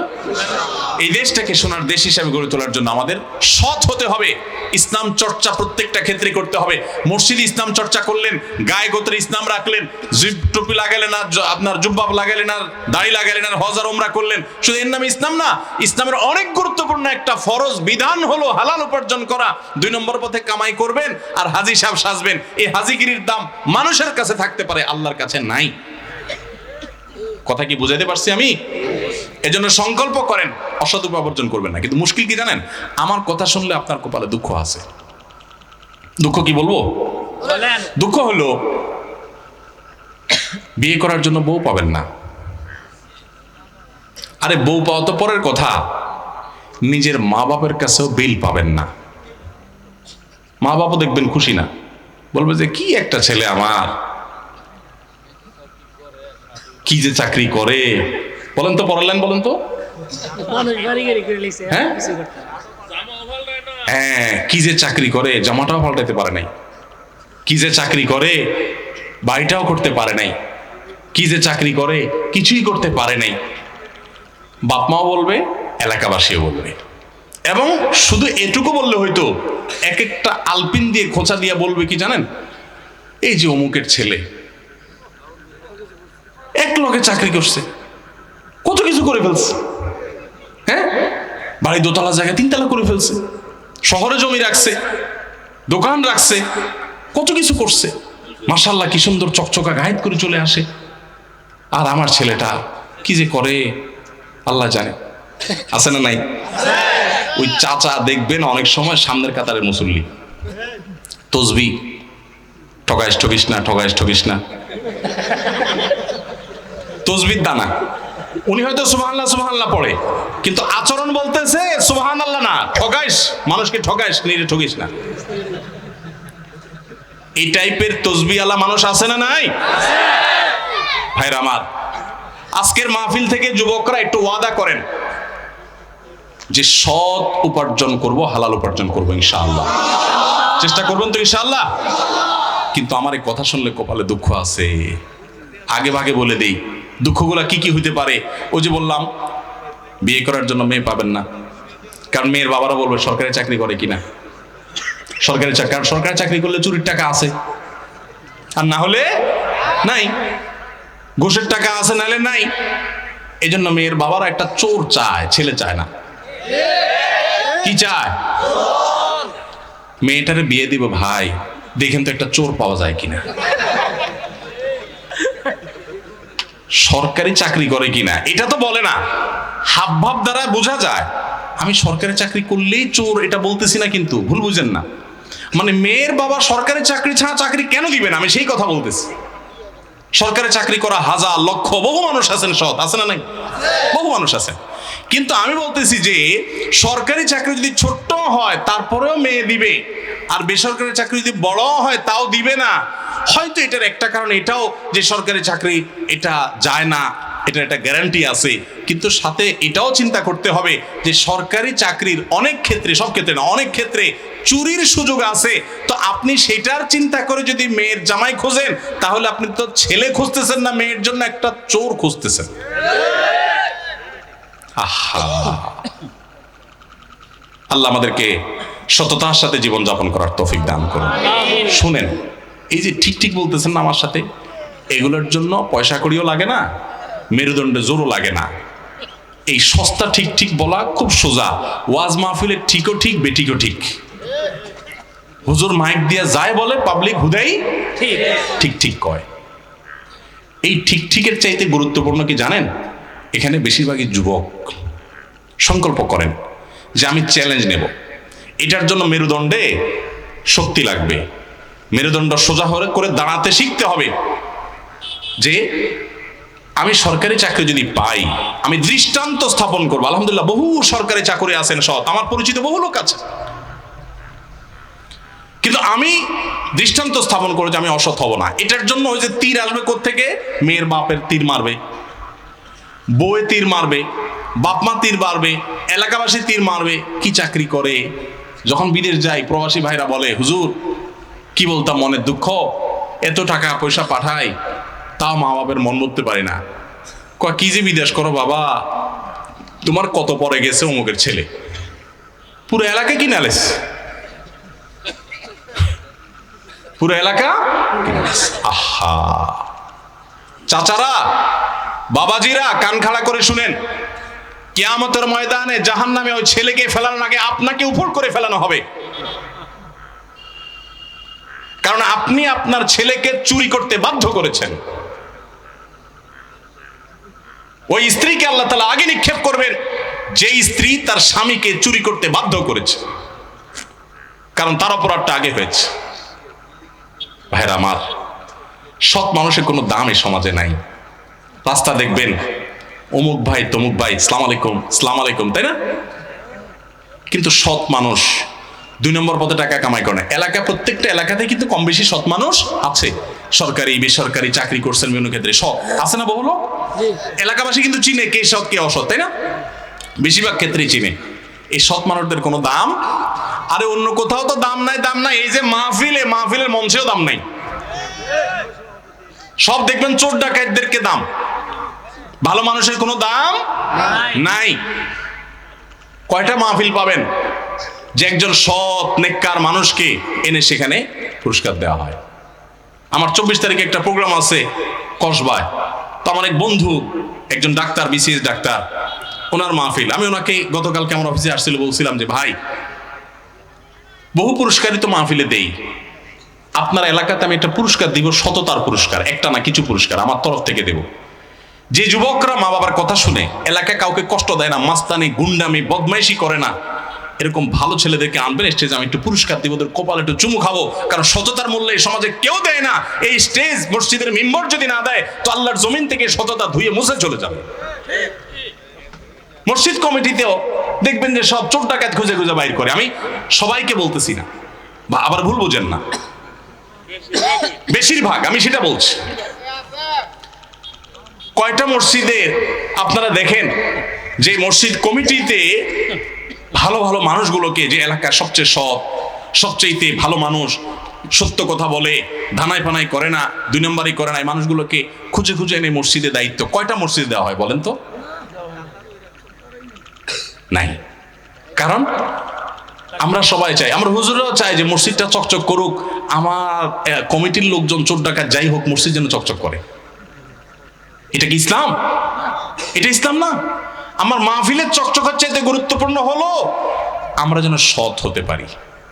তো সৎ হতে হলে অনেক ঝামেলা আছে। যুবক ভাইরা, এখন আপনারা সিদ্ধান্ত নেন কে কে সৎ থাকবেন আর কে কে অসৎ থাকবেন। অসৎ থাকলে সুবিধা আছে কি? সুবিধা আছে যে সবাই বাহবা দিবে, সবাই বলবে সফল মানুষের গল্প শোনাও, টেলিভিশন চ্যানেল ডাক দিয়ে নিবে, আর টকশোতে বলবে যে আপনি ঢাকা শহরে এসেছেন, লঞ্চের ভাড়াও আপনার কাছে ছিল না, আপনি কিভাবে এত সম্পদের মালিক হয়েছেন বলেন তো। সাক্ষাৎকার নেবে, তাই না? এবং মানুষকে বলবে সফল মানুষের গল্প। এদের সবাই যে খারাপ মানুষ তা আমি বলছি না, কিন্তু আপনি 2 নম্বর পথে কামাই করে লাল হয়ে গেছেন, সবাই বলবে মাশাআল্লাহ মাশাআল্লাহ, দেখছেন মাত্র কয়েক বছর গেছে, বিদেশ গেছে, দেখছো সব লাল হয়ে গেছে। কোত্থেকে মালিকের টাকা মেরে আনছে সেটা দেখবে না মানুষ। সবাই এরকম না, কিন্তু বেশিরভাগই যারা অল্প সময় আঙ্গুল ফুলে কলা গাছ, বেশিরভাগই এরকম। তো এখন অসৎ হলে সুবিধা আছে যে সবাই সফল মানুষের গল্প শুনবে, সবাই বাহবা দিবে, কিন্তু সৎ মানুষ হলে কেউ দাম দিবে না। এখন সৎ হবেন না অসৎ হবেন? তাও সৎ হবেন। আল্লাহ আপনি আমাদের নিয়তগুলোকে কবুল করে নিন। আল্লাহ আমাদের মেরুদণ্ডগুলোকে শক্ত করার তৌফিক দান করুন। অসৎ হওয়ার জন্য যোগ্যতা লাগে না, অসৎ হওয়ার জন্য যোগ্যতা, চোর হওয়ার জন্য যোগ্যতা লাগে না, সৎ হওয়ার জন্য যোগ্যতা লাগে। সৎ হওয়ার জন্য মেরুদণ্ড শক্ত থাকতে হয়, হিম্মত থাকতে হয়, সৎসাহস থাকতে হয়। বাবাকে বলতে হয় বাবা আমি চুরি করব না। তুমি অসন্তুষ্ট থাকতে পারো বাবা, আমি 2 নম্বর জিনিস তোমাকে খাওয়াবো না। আমাকে অন্যদের উদাহরণ দিবা না, আমাকে সৎ মানুষের উদাহরণ দাও। যুবকরা বলা যাবে না বাবাকে ইনশাআল্লাহ? বেয়াদবি করা ছাড়া সুন্দর ভাই বলা যাবে না। আমি এই জন্য বলি, বিয়ের আগে বউরে বলে দিবেন, শোনো বউ, আমি কিন্তু বড় তেড়া যুবক, আমি কিন্তু 2 নম্বর পথে কামাই করব না। অতএব অন্য মানুষদের বউদের মতো সকাল বিকাল শাড়ি পাল্টাবা আর 3 পিস পাল্টাবা, মার্কেটে যায় কেনার পরে বলবা শুধু কার্ডের ঘষা দেন আর বিল দেওয়া হয়ে যাবে, এগুলো কিন্তু আমার দ্বারা হবে না। আমি কিন্তু হালাল খোর, আমি হারাম খোর না। বলা যাবে না ইনশাআল্লাহ? হবু বউরে বলে দিতে পারবেন না? বেশিরভাগ ক্ষেত্রে দেখবেন ওই মেয়ে বলবে আব্বু না, সমস্যা আছে ছেলের, কারণ তার দরকার কি? একটা চোর, তার দরকার একটা চোর, তার দরকার একটা ঘুষখোর, তার দরকার একটা দুর্নীতিবাজ, তার দরকার একটা টিন চোর, তার দরকার একটা গম চোর। সে সৎ মানুষ পছন্দ। আপনি সাথে সাথে সেজদা পড়ে যাবেন, যাক একটা চোর প্রিয় মানুষ থেকে আল্লাহ আমাকে মুক্তি দিছে। একটা সৎ মানুষ খুঁজবেন, চেষ্টা করা যাবে না ইনশাআল্লাহ? আল্লাহ আমাদের সবাইকে তৌফিক দান করুন। তাহলে ওখান থেকে এত কথা আসলো যে রাস্তার পাশে ঘর তুললেন, ধান্দা হলো ভাঙা পড়বে, টাকা বেশি পাবো, কি করবেন টাকা নিয়ে? যদি কবর নিয়ে যেতে পারেন, আখিরাতে কাজে লাগে, তাহলে তো এটা ব্যাপার ছিল। তা তো পারবেন না। আপনি বলবেন না পারলে কি হয়েছে, ছেলে মেয়ে খাবে, ছেলে মেয়ে ভোগ করবে নিশ্চিত। বহু মানুষ সম্পদ রেখে চলে গেছে, তার ছেলে মেয়েরা ভোগ করতে পারে নাই, হাতে বুতে অন্য মানুষ খেয়ে ফেলছে, আছে না নাই? সবচেয়ে বড় হতভাগাকে জানেন? আল্লাহর জমিনে সবচেয়ে বড় দুর্ভাগা, সবচেয়ে বড় বেয়াকুব এবং নির্বোধ মানুষ হলো সে, যে যাদের জন্য চুরি করবে তারাও সে দায় নিবে না। কিয়ামতের দিন ছেলে আয়সা বলবে না আব্বা চুরিদারি ডাকাতি 2 নম্বরই যা করছেন, ঘুষ সুদ যা খাইছেন আমাদের জন্যই তো খাইছেন, আল্লাহ আমার আব্বারে জাহান্নামে দিয়ে না, আমাদের নিয়ে যান। বলবে না ভাই, কোরআন বলেছে ইয়াউমা ইয়াফিরুল মারউ মিন আখিহি ওয়া উম্মিহি ওয়া আবিহি ওয়া সাহিবাতিহি ওয়া বানি। সন্তান বাপকে দেখে মাকে দেখে পালাবে, যে না জানি আজকে কোনো কিছুর জন্য ধরে। সবাই ইয়ানফসি ইয়ানফসি করবে, যাদের জন্য চুরি করবেন ওরাও দায় নেবে না। আপনার মতো নির্বোধ কে হতে পারে? সন্তানকে চুরির সম্পদ দিয়ে বড় করবেন না, সততা দিয়ে বড় করেন। আমাদের সমাজে আজ ঘরে ঘরে সেই মা বাপ আছে যে মা বাপ চায় আমার সন্তান থাকুক আজ দুধে ভাতে, সেই মা বাপ নাই যে মা বাপ বলে আমার সন্তান থাকুক আজ ঈমান আমলে সততার সাথে। সেই মা বাপ নাই। মা বাপ নকল কিনে এনে দেয়, বাবা 2 নম্বরে করে পরীক্ষা দেয়। আমার ছেলে পরীক্ষা দিবে, তো তার কোনো টিচার, সব টিচার তো আর একরকম হয় না, বলে যে তুমি কি পরীক্ষা দাও বলো তো বাবা, তুমি ডানে বামে কিচ্ছু, তোমার আশেপাশে মানুষ আছে বলে মনে হয় না, এটা কি, তুমি কি ধরনের পরীক্ষা, একটু খেয়াল রাখো, ডানে আশেপাশে একটু খেয়াল রাখতে হয়। যে টিচার আদর্শ শিখাবে সেই টিচার চুরি শিখাচ্ছে, যেই মা বাপ সততা শিখাবে, সততার সংকল্প করাবে, সেই মা বাপ চুরি শিখাচ্ছে। এজন্য সমাজের রন্ধ্রে রন্ধ্রে, খাজে বাজে, কোনাকাঞ্চিতে সর্বত্র দেখবেন চোর আর চোর উৎপাদন হচ্ছে, দুর্নীতিবাজ উৎপাদন হচ্ছে। আমাদের ছেলেবেলা তো বেশি দিন আগের না, এখানে বাবাজিরা যারা আরো বয়স্ক আছেন আপনারা দেখেছেন আপনাদের ছেলেবেলায় বাপমারা ছেলে মেয়েদেরকে সততা শিখাইতো, ঠিক না বেঠিক? একটা মিথ্যা কথা বললে 10টা বাড়ি দিত, শাসন করতো। আর এখন পরীক্ষার রেজাল্ট তুমি ভালো করো বাবা, নকল করে করছো না কাটটা দেখে করছো আমার দেখা দেখি দরকার না, আমার দরকার রেজাল্ট, দিন শেষে আমি পয়সা চাই, আমি পয়সার পাগল, ঠিক না বেঠিক? রেজাল্ট ভালো মানে পয়সা, ক্যারিয়ার ভালো হবে, এই তো ভাব। আল্লাহ তাআলা আমাদের সবাইকে সৎ হওয়ার তৌফিক দান করুন। ঘরে ঘরে সততার চর্চা করবে। সততার লাভ কি জানেন? নগদ লাভ হলো মানসিক শান্তি। যারা চোর এদের মানসিক শান্তি হয় না। ধরেন একজন চুরি করে হাজী সাহেব হয়েছে, এখন সারা জীবন আকাম কুকাম করছে, এখন লাখ লাখ কোটি কোটি টাকার মালিক হয়ে গেছে, এখানে মাহফিল এসে বললো হুজুর সিফাত হাসান সাহেবের মাদ্রাসার জন্য আমি এত লাখ টাকা দিয়ে দিলাম, জানি মাহফিলের জন্য এত টাকা দিয়ে দিলাম, হুজুর আপনারও টাকা দিয়ে দিলাম। আমি খুশির চুটি বললাম আল্লাহ আপনি হাজী সাহেবরে কবুল করেন, আল্লাহ হাজী সাহেবরে জান্নাতের একেবারে জান্নাত পার করে জাহান্নামে পৌঁছায় দেন। আমি হয়তো অনেক লম্বা লম্বা দোয়াও করে দিব, আপনারাও বলবেন নারায়ে তাকবীর, সুবহানাল্লাহ, বলেন মাশাআল্লাহ, আলহামদুলিল্লাহ, কিন্তু আল্লাহর ফেরেশতা বলবেন তুই চোর। তুমি মানুষের চোখে ধুলো দিতে পারো, বাট তুমি দিন শেষে মানুষের রক্ত চুষে এই টাকা এনে এখানে ঢালছো, এটাতে মানুষকে খুশি করতে পারো, আল্লাহ খুশি হবেন না? আল্লাহ খুশি হবেন যখন এই টাকার মালিকের কাছে টাকা ফেরত দিবা। আজকে আমার অফিসে এক লোক আসছে, আইসা বলে হুজুর দুবাইতে এক চিটার সে আমার কয়েক কোটি টাকা মেরে দিছে, তো আমি তারে খুঁজতে গেছি দুবাইতে, তো সে আমাকে মক্কার মিকাত থেকে ভিডিও কল দিছে, দিয়া তার এহরাম পরা ভিডিও দেখাচ্ছে সে ওমরা করতে গেছে। অর্থাৎ বুঝাইতেছে তুমি আমার দুবাই খুঁজে লাভ নাই, চান্দু আমি মক্কায়। তো সে ভিডিও কল দিয়ে দেখাইতেছে, তো আমার বলতেছে হুজুর আমার একটু বুঝান, এই লোকটা ওমরা করতে গেছে কি লক্ষ্যে? সে আমার মতো এরকম বহু মানুষের টাকা মেরে নিয়ে গেছে। সে দেখাইতেছে দেখো তুমি আমার পিছনে লাগিয়ে লাভ না, আমি কিন্তু আল্লাহর ঘরে আছি। আমাদের চিটারি বাটপারি এই লেভেলে চলে গেছে যে হিতাহিত জ্ঞান পর্যন্ত হারিয়ে গেছে। সততার সাথে চলবো তো ইনশাআল্লাহ। সততার সাথে চলার লাভের কথা বলতেছিলাম। লাভটা কি জানেন? মানসিক শান্তি। ওই যেটা বলতেছিলাম যে হাজী সাহেব আইসা টাকা দিল, পয়সা দিল, হাজী সাহেব চুরি ডাকাতি করে এগুলো কামাইছে। আমরা সবাই নারায়ে তাকবীর মারহাবা দিলাম। হাজী সাহেবের পোলাপাইন ভাব চক্কর নিয়ে রাস্তাঘাটে চললো, গায়ে নিয়ে চকচকা ঘুরলো, ইউ ভাব জাহির করলো। মাগার হাজী সাহেব নিজের মনের ভিতরে উনি জানেন উনি একটা চোর, উনি জানেন উনি একজন রক্তচোষা, উনি একজন দুর্নীতিবাজ, বহু মানুষের চোখের পানি ফেলে টাকা উপার্জন করে আজকে তিনি এটা কামাই করে এই জায়গায় এসেছেন। ওনার ছেলে মেয়ে নাতিপুতিতে এগুলো বুঝবে না, সবাই তো খুব ভাবসাব জাহির করবে, আমরা হুজুররা বলবো নারায়ে তাকবীর, সুবহানাল্লাহ, আলহামদুলিল্লাহ, কিন্তু উনি দিন শেষে জানেন উনি একটা চোর। তো এই যে অপরাধবোধের অদৃশ্য দাহন, অপরাধবোধের অদৃশ্য জ্বালা, এটা কিন্তু খুব ডেঞ্জারাস জিনিস। সবাই আপনাকে নারায়ে তাকবীর দিচ্ছে, বাট আপনি বুঝতেছেন এই সব টাকা তো চোরের টাকা, তাহলে আপনার মনে কোনোদিন শান্তি আসতে পারে না। আপনি মুখে হাসবেন কিন্তু ভিতরে জ্বালা থাকবে যে আসলে এগুলো তো আমার না। অসৎ উপায়ে টাকা কামাই করবেন, দুনিয়াতেই অশান্তি ভোগ করবেন, আর সৎ উপায়ে টাকা কামাই করবেন, হয়তো মানুষ একটু দাম টাম দিবে না, কিন্তু মনের দিক থেকে আপনি সুখে থাকবেন। নবী সাল্লাল্লাহু আলাইহি ওয়াসাল্লাম এটাই বলেছেন, লাইসাল গিনা বিকাসরাতিল আরদ ওয়ালাকিন্নাল গিনা গিনান নাফস। অনেক সম্পদের মালিক হওয়ার নাম সচ্ছলতা নয়, আসল সচ্ছলতা হলো মনের সচ্ছলতা। আপনার মন যখন বলবে যে আলহামদুলিল্লাহ আমি তো 2 নম্বর কোনো টাকা কামাই করি নাই, কারণ হক কোনোদিন মারি নাই, আলহামদুলিল্লাহ আল্লাহ তোমার বাঁচাইছে, তখন অল্পের মধ্যে আপনার শান্তি লাগবে। আর অনেক আছে নিঃশ্বাস ফেলতে পারবেন না। আমার কাছে এক হাজী সাহেব বহু আগে, মনে হয় 19-20 বছর আগে, আরো বেশি হতে পারে, আমি প্রথম যখন ইমামতি করি, আমার কাছে এক হাজী সাহেব এসে বলে, হুজুর আমার জমি জমাগুলো সব মসজিদ মাদ্রাসা করতে, উনি একটা জমি আমাকেও মসজিদ করার জন্য মাদ্রাসা করার জন্য দিয়েছিলেন, আমি এটা করতে পারি না, সময় পাই না, আরেকজনকে বলছি দিছে আরেকজনকে। তো আমার কাছে এসে বলে, হুজুর আমি আজকে একটা মাদ্রাসার জমি দিয়ে দিই, আরেকটা মসজিদের জন্য দিয়ে দিই, আরেকটা গরিবদেরকে দিয়ে দিই, আমার ছেলে মেয়ে আমার বউ পারলে আমার গলা চিপে মেরে ফেলে, যে বুড়া কি পাগল হয়ে গেছে নাকি, সব দিয়ে দিচ্ছে কেন, আমরা কি করব?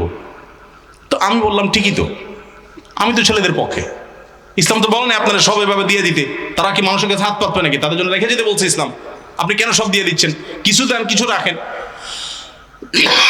তখন সেই মুরব্বী আমাকে বলতেছে, বাবা রে আপনিও আমার দুঃখ বুঝলেন না। আমাকে কি আপনার দুঃখটা কি বলেন, বললে তো বুঝবো। বলে যে বাবা রে এই জমি জমা যা দেখতেছেন সব তো চোরাই টাকার। হাসির বিষয় না, ওনার চোখ দিয়ে ছলছল করছে, পানি ছলছল করছে, উনি আমাকে বলতেছেন বাবা এগুলো সব তো চোরাই টাকা, আমি কয় টাকা বেতন পাইছি সেগুলো দিয়ে সংসার চালাতেই কষ্ট হয়ে গেছে। তখন বিভিন্ন সময়ে ঘুষ নিয়ে নিয়ে এসব জমি জমা করছি, বুঝি নাই তখন আল্লাহর ভয় ছিল না। এখন বয়স ভার হয়ে আসছে, সকাল বিকাল চোখে শুধু কবর দেখি, জীবন পুরাটা শেষ করে ফেলছি, সামনে মৃত্যু ছাড়া কিচ্ছু নাই, দেখতে পাচ্ছি পরিষ্কার, সবাই সবাইকে নিয়ে ব্যস্ত, ছেলের ফ্যামিলি নিয়ে, মেয়ের ফ্যামিলি নিয়ে আনন্দ ফুর্তিতে ব্যস্ত, বাট আমি আমার চোখের সামনে কবর ছাড়া কিছু দেখছি না। একের পর এক সাথী সঙ্গী হারিয়ে যাচ্ছে, আমার সময় যখন তখন চলে আসবে। এখন আমার বোধোদয় হয়েছে, আপনাদের কথা শুনেছি, আল্লাহর কাছে হিসাব দিতে হবে, প্রত্যেকটা পাওনাদার কিয়ামতের ময়দানে দাঁড়াবে। নবী সাল্লাল্লাহু আলাইহি ওয়াসাল্লাম বলেছেন, আতাদরুনা মানিল মুফলিস, তোমরা কি জানো সবচেয়ে বড় ভিখারি কে? সাহাবীরা বলছেন, আল মুফলিসু ফিনা মান লা দিনার আলা ওয়ালা দিরহাম, হে আল্লাহর রাসূল যার টাকা পয়সা নাই সেই তো ভিখারি। নবী সাল্লাল্লাহু আলাইহি ওয়াসাল্লাম বলেছেন, আরে এটা আসল ভিখারি না, আজকে টাকা নাই কালকে আসবে। আসল ভিখারি হলো দুনিয়াতে বহু মাহফিলে ওয়াজ শুনতে আসছে, বহুত মাহফিলে ওয়াজ করছে, বহুত মসজিদ করছে, মসজিদের সভাপতি ছিল, ইমাম ছিল, সেক্রেটারি ছিল, হাজী সাহেব ছিল, গাজী সাহেব ছিল, কোরআন তেলাওয়াত করছে, দান সাদাকা করছে, সুবহানাল্লাহ পড়ছে, তাসবিহ পড়ছে, অনেক ভালো ভালো কাজ করছে। মাগার এই ভালো কাজ করে যে সওয়াবের পাহাড় নিয়ে গেছে কিয়ামতের ময়দানে আল্লাহর কাছে মুছে তাও দিয়া জান্নাত আশা করতে গেছে, তখন আয়েশা আল্লাহর কাছে হাজির হয়েছে একজনের, হুসা আল্লাহ এই লোক যৌবনকালে কলেজে পড়া অবস্থায় আমি রিকশাওয়ালাকে অন্যায়ভাবে অত্যাচারভাবে আমাকে 2টা থাপ্পড় দিয়েছিল, গরিব মানুষ কিচ্ছু বলতে পারি নাই, সেদিন কোথাও বিচারও পাই নাই, কারণ আমি রিকশাওয়ালা, তার অনেক ক্ষমতা ছিল। আজ হে আহকামুল হাকিমিন, হে সকল বিচারকদের বিচারক, হে সবচেয়ে বড় শাসক, হে রব্বুল আলামিন, আজ আমি বিচার চাই। আরেকজন এসে বলবে, আল্লাহ আমার জমির আইল ঠেল ছিল, বলতে পারি নাই, তার ছেলেরা অনেক পাওয়ারফুল ছিল, আজ আমি বিচার চাই। এক একজন হকদার যখন আসবে, তার ওই যে সারা জীবনের কামাই করা হজ উমরা সওয়াব এগুলো থেকে দিয়ে দিয়ে বিদায় দেওয়া হবে, হক দিয়ে দিয়ে বিদায় দেওয়া হবে। সেদিন তার টাকা দিয়ে বিদায় দিতে পারবে না, সওয়াব দিয়ে বিদায় দেওয়া হবে। পাহাড় পরিমাণ আমলের সওয়াব নিয়ে এসে সেগুলো পাওনাদারকে দিতে দিতে রিক্ত হস্ত খালি হস্ত হয়ে জাহান্নামে যখন নিক্ষিপ্ত হবে, নবী সাল্লাল্লাহু আলাইহি ওয়াসাল্লাম বলেছেন, এই লোক হলো আসল ভিখারি, এই লোক হলো জনম দুঃখী, এই লোক হলো সবচেয়ে কপাল পোড়া, যে মানুষের হক মেরেছে, দুনিয়াতে আজকে তার সমস্ত আমল সমস্ত সওয়াবের বিনিময় দিয়ে তাকে মুক্ত হতে হয়েছে, খালি হাতে তাকে জাহান্নামে যেতে হয়েছে। তো হাজী সাহেব আমাকে বলছিলেন, হুজুর আমি যখন এই হাদিস জানলাম তখন চিন্তা করলাম, হায় হায় এইসব ঘুষের টাকায় করা জমি, এগুলোতে আমি কি করব, কাকে দিব? তখন আমি এগুলো পাওনাদারকে তো ফেরত দেওয়ার সুযোগও নাই হুজুর, তো কি করব? আমি আমার দায় মুক্তির জন্য ওই পাওনাদারদের তরফ থেকে দান করে করে মুক্ত হচ্ছে হুজুর। ছেলেরা তো সেটা বুঝতেছে না। অতএব অপরাধ এবং 2 নম্বর পথে কামাই করবেন, দেখতে খুব চকচকা ফকফকা লাগবে, মনে শান্তি পাবেন না। মনে শান্তি পেতে হলে হালাল উপার্জন করতে হবে, চেষ্টা করা যাবে না ইনশাআল্লাহ। আল্লাহ আমাদের সবাইকে তৌফিক দান করুন, হিম্মত দান করুন, বাবাদেরকে মায়েদেরকে হিম্মত দান করুন, আমাদের মেয়েদেরকে হিম্মত দান করুন, পুরুষদেরকে আল্লাহ তাআলা হিম্মত দান করুন। খুব লজ্জা হয় আমার, আমরা মুসলমান, আমরা চুরিদারি 2 নম্বরই করি, আবার ওয়াজও শুনি। পৃথিবীর অনেক উন্নত দেশ আছে, তারা দুর্নীতি করে না, তাদের অনেক খারাপ জিনিস আছে, কিন্তু তারা কি করে না? দুর্নীতি করে না। আপনি ইউরোপ আমেরিকাতে যান, আপনি জাপান কোরিয়াতে যান, আপনি পৃথিবীর উন্নত দেশগুলোতে যান, তাদের মধ্যে ঈমান নাই, তাদের মধ্যে অনেক জিনিস নেই, কিন্তু তাদের মধ্যে দুর্নীতি নাই। তারা অসৎ না, তারা অবৈধভাবে আরেকজনের সম্পদ আত্মসাৎ সাধারণত করে না। অথচ এটা আমাদের মধ্যে থাকা দরকার ছিল। আমরা নামে মুসলমান। মনে রাখবেন, ইসলাম শুধুমাত্র ওয়াজ শোনার নাম না, ইসলাম আমল করার নাম। এত কথা আপনাদেরকে বলতাম না, শুধু ওই বেশি বেশি ঠিক ঠিক বলছেন, এই জন্য এতগুলো কথা শোনাইলাম। অতএব ঠিক ঠিকের উপরে থাকবেন না, আমল করবেন। আরেকজনের গায়ে যাচ্ছে সেজন্য ঠিক ঠিক বললেন, পাশে একটু খোঁচাও দিলেন, হ্যাঁ, আশেপাশে একটু খোঁচা দিলেন একজনের, হ্যাঁ, ওই যে চাচারা দিচ্ছে 5 হুজুরে, দেখছো চাচা ঘর উঠেছে রাস্তার কাছে, হ্যাঁ, ধরা খাইছিনি আজকে। মজা লইয়া লাভ না ভাই, আপনার কবরে আপনি যাবেন, চাচার কবরে চাচা চিন্তা আপনি করার দরকার নেই, আপনারটা আপনি করেন। আল্লাহ আমাদের সবাইকে সততার সাথে চলার তৌফিক দান করুন। এক প্রশ্নই তো 1 ঘন্টা পার করে সিফাত ভাই।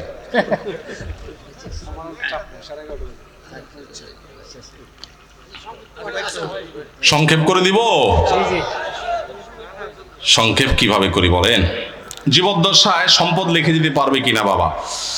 জীবদ্দশায় সম্পদ লিখে দিবে না, মৃত্যুর পরেই সম্পদ বন্টন হবে। তবে জীবদ্দশায় লিখে যেতে পারে যে কোরআন এবং হাদিসের আলোকে আমার মৃত্যুর পর আমার ওয়ারিসরা বেঁচে থাকলে এই হারে কোরআন হাদিসের আলোকে যে যতটুকু পায় ততটুকু পাবে, এই ব্যাপারে ওসিয়ত করে যেতে পারে। যদি মনে হয় যে আমার মৃত্যুর পর কোনো ছেলের গায়ে বেশি জোর আছে, ও দখল করে ফেলবে, অন্যদেরকে দিবে না, তাহলে সেক্ষেত্রে অবশ্যই বন্টন করা যেতে পারে। কিন্তু সাধারণত মানুষের সম্পদের বন্টন হবে তার মৃত্যুর পর, এটি সাধারণ। কিন্তু ওই যে বিশেষ কারণে যদি আগে বন্টন করতে চায়, তাহলে সেক্ষেত্রে সেটা সুযোগ আছে। বেনামাজিদের ব্যবসা বাণিজ্যের উপার্জন কি হালাল হবে? ব্যবসা বাণিজ্য হালাল হারাম হওয়ার সাথে নামাজি আর বেনামাজির সম্পর্ক নেই। হালাল হারাম হওয়ার সাথে উপার্জনের পদ্ধতি, উপার্জনের প্রক্রিয়া, হালাল হারামের যে বিধিবিধান সেটা মেনটেন করা না করার সম্পর্ক। একজন নামাজি, শুধু নামাজি না, তাহাজ্জুদ গুজার, দাড়িওয়ালা, টুপিওয়ালা, জুব্বাওয়ালা, মাশাআল্লাহ, আলহামদুলিল্লাহ, সুবহানাল্লাহ, সবকিছুই আছে, মাগার দোকানের ঝাঁপ টানায়া দেশি মসুরি আর ইন্ডিয়ান মসুরি মিক্স করে, এরপরে দেশি মসুরি বলে বিসমিল্লাহ বলে বিক্রি করে। হালাল হবে না হারাম হবে? হারাম। কথা বুঝেন নাই? বিসমিল্লাহ বলে দিছে, কিন্তু আবার পাল্লা উঠাইতেও বিসমিল্লাহ, আবার দেখবেন পলিথিনে ভরতেও কি, আবার হাত দিতেও বিসমিল্লাহ। আসলে নাউজুবিল্লাহ, আসলে কি নাউজুবিল্লাহ। তাহলে হালাল হারাম হওয়ার সাথে সম্পর্ক হলো পদ্ধতির উপর।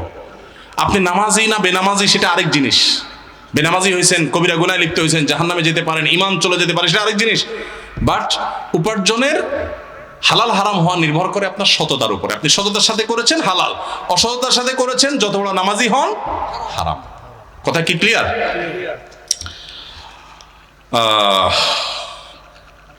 আমি একাধিক জেনা করেছি, এখন আমার আল্লাহর কাছে ক্ষমা পাবো কি করলে? আল্লাহ তাআলা রহম করুক, অনেক ভাইরা আছেন বিভিন্ন পাপে লিপ্ত হওয়ার পর শয়তান তাদেরকে এত বেশি ভয় দেখায়, অতিরিক্ত ভয় দেখায়। ভয় যতটুকু আল্লাহকে পাওয়া দরকার তার চাইতে বেশি যদি পায়, তাহলে বুঝতে হবে শয়তানে দেখাচ্ছে। ওটা কে দেখাচ্ছে? শয়তান দেখাচ্ছে। আপনি কোনো গুনাহে লিপ্ত হয়েছেন, যে কোনো গুনাহ, পৃথিবীতে এমন কোনো পাপ নাই যেটা মাপ চাইলে মাপ হয় না। এমন কোনো পাপ, এমনকি শিরকও নাই। শিরকের গুনাহ যদি করার পরে মাপ চায়, তওবা করে, মাপ হবে না? হবে না? হবে। তওবা ছাড়া মারা গেলে মাফ করবেন, এটা ভিন্ন বিষয়, কিন্তু তওবা করলে সেটাও মাফ হবে। তাহলে বোঝা গেল জেনা ব্যভিচার হয়ে গেছে, অন্য কোনো অনাচার হয়ে গেছে, অবশ্যই মাফ করবেন আল্লাহ তাআলা। হ্যাঁ, মানুষের হক নষ্ট করেছেন, যুবক ভাইয়েরা 3-4 বন্ধু মিলে চা দোকানে চা খেতে বসেছেন, বাসে উঠেছেন, গায়ে জোর আছে, বাহুতে শক্তি আছে। আমি এই জন্য বলি, 4-5 যুবক ছেলে ফেলে যখন চার দোকানে বসে, তখন ওই টি বয়কে ডাকার টোন কিন্তু পাল্টে যায়। একা একা গেলে বিড়ালের মতো বলে, মামা 1 কাপ চা হবে? আর 4-5 জন গেলে কি বলে? এবারে চা দে। কথা কানে যায় না?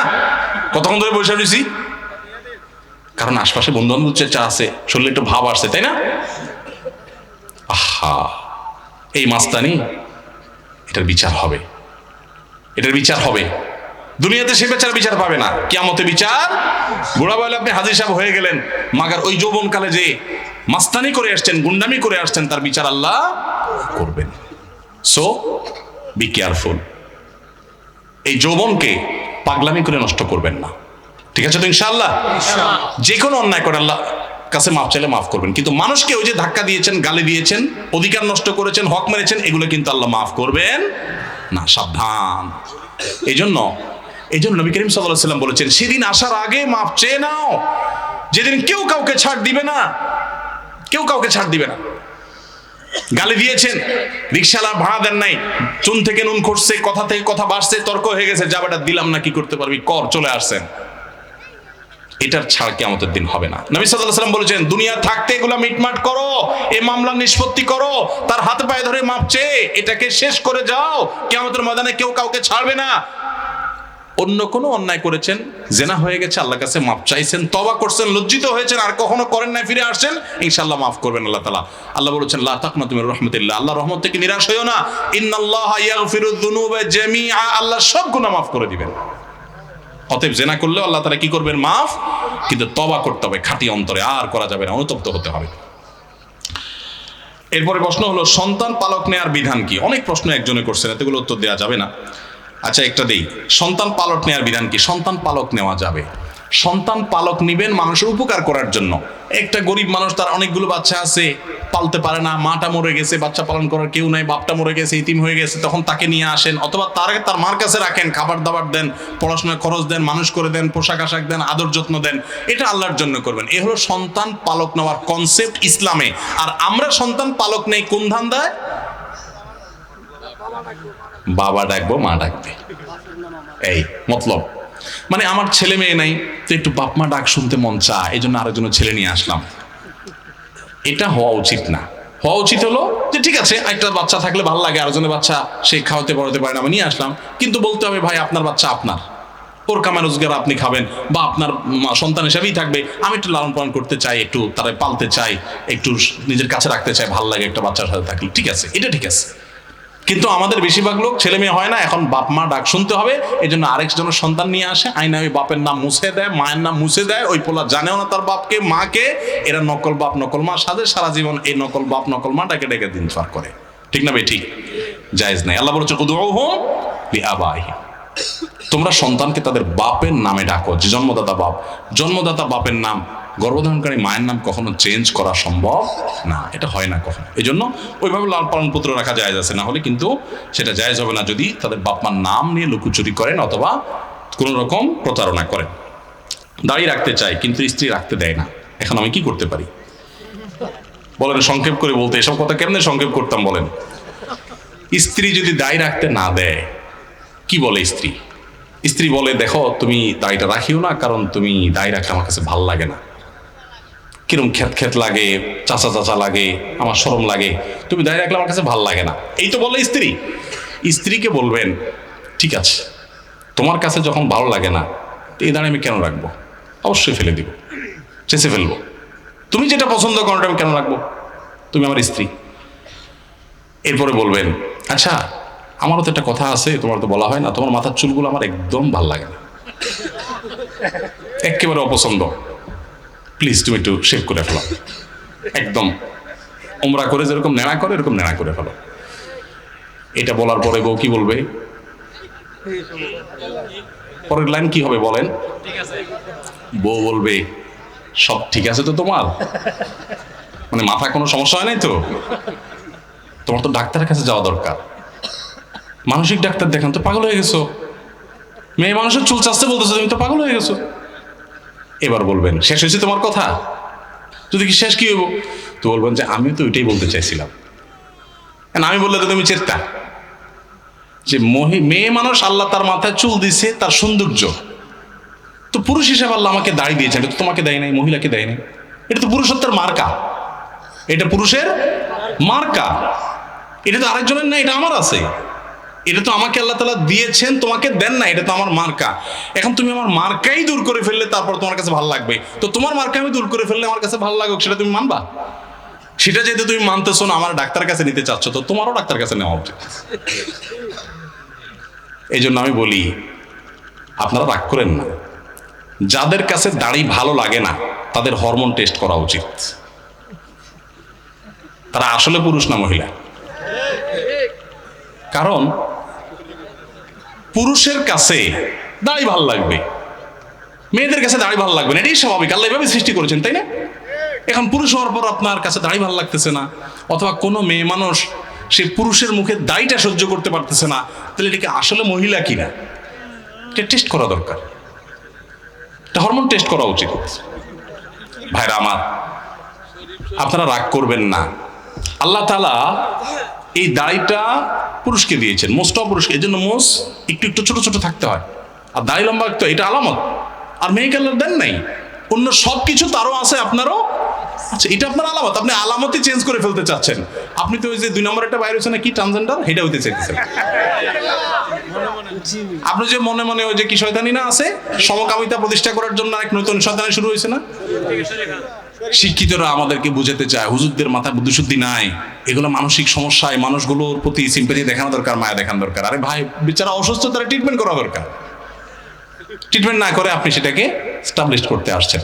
আসল ধান্দা হলো ওই যে আল্লাহ বলেছেন শয়তানের টার্গেট মানুষের লিঙ্গ পরিচয়, এটাকে সে সৃষ্টিকে পরিবর্তন করে দিবে, সেটার ষড়যন্ত্রের অংশ। এরা কতটা অ্যাগ্রেসিভ আপনি কল্পনা করতে পারবেন না। এজন্য চায়না এবং রাশিয়ার মতো দেশ বলেছে এরা হলো জঙ্গি এবং সন্ত্রাসী। এরা পৃথিবীতে অ্যাগ্রেসিভলি এটা সব জায়গায় ঢুকাচ্ছে, আমাদের পাঠ্য বই না, শুধু সব জায়গায় ঢুকাচ্ছে, শুধু আমাদের দেশে না, সারা পৃথিবীতে পুশ করছে গায়ের জোরে জোরে।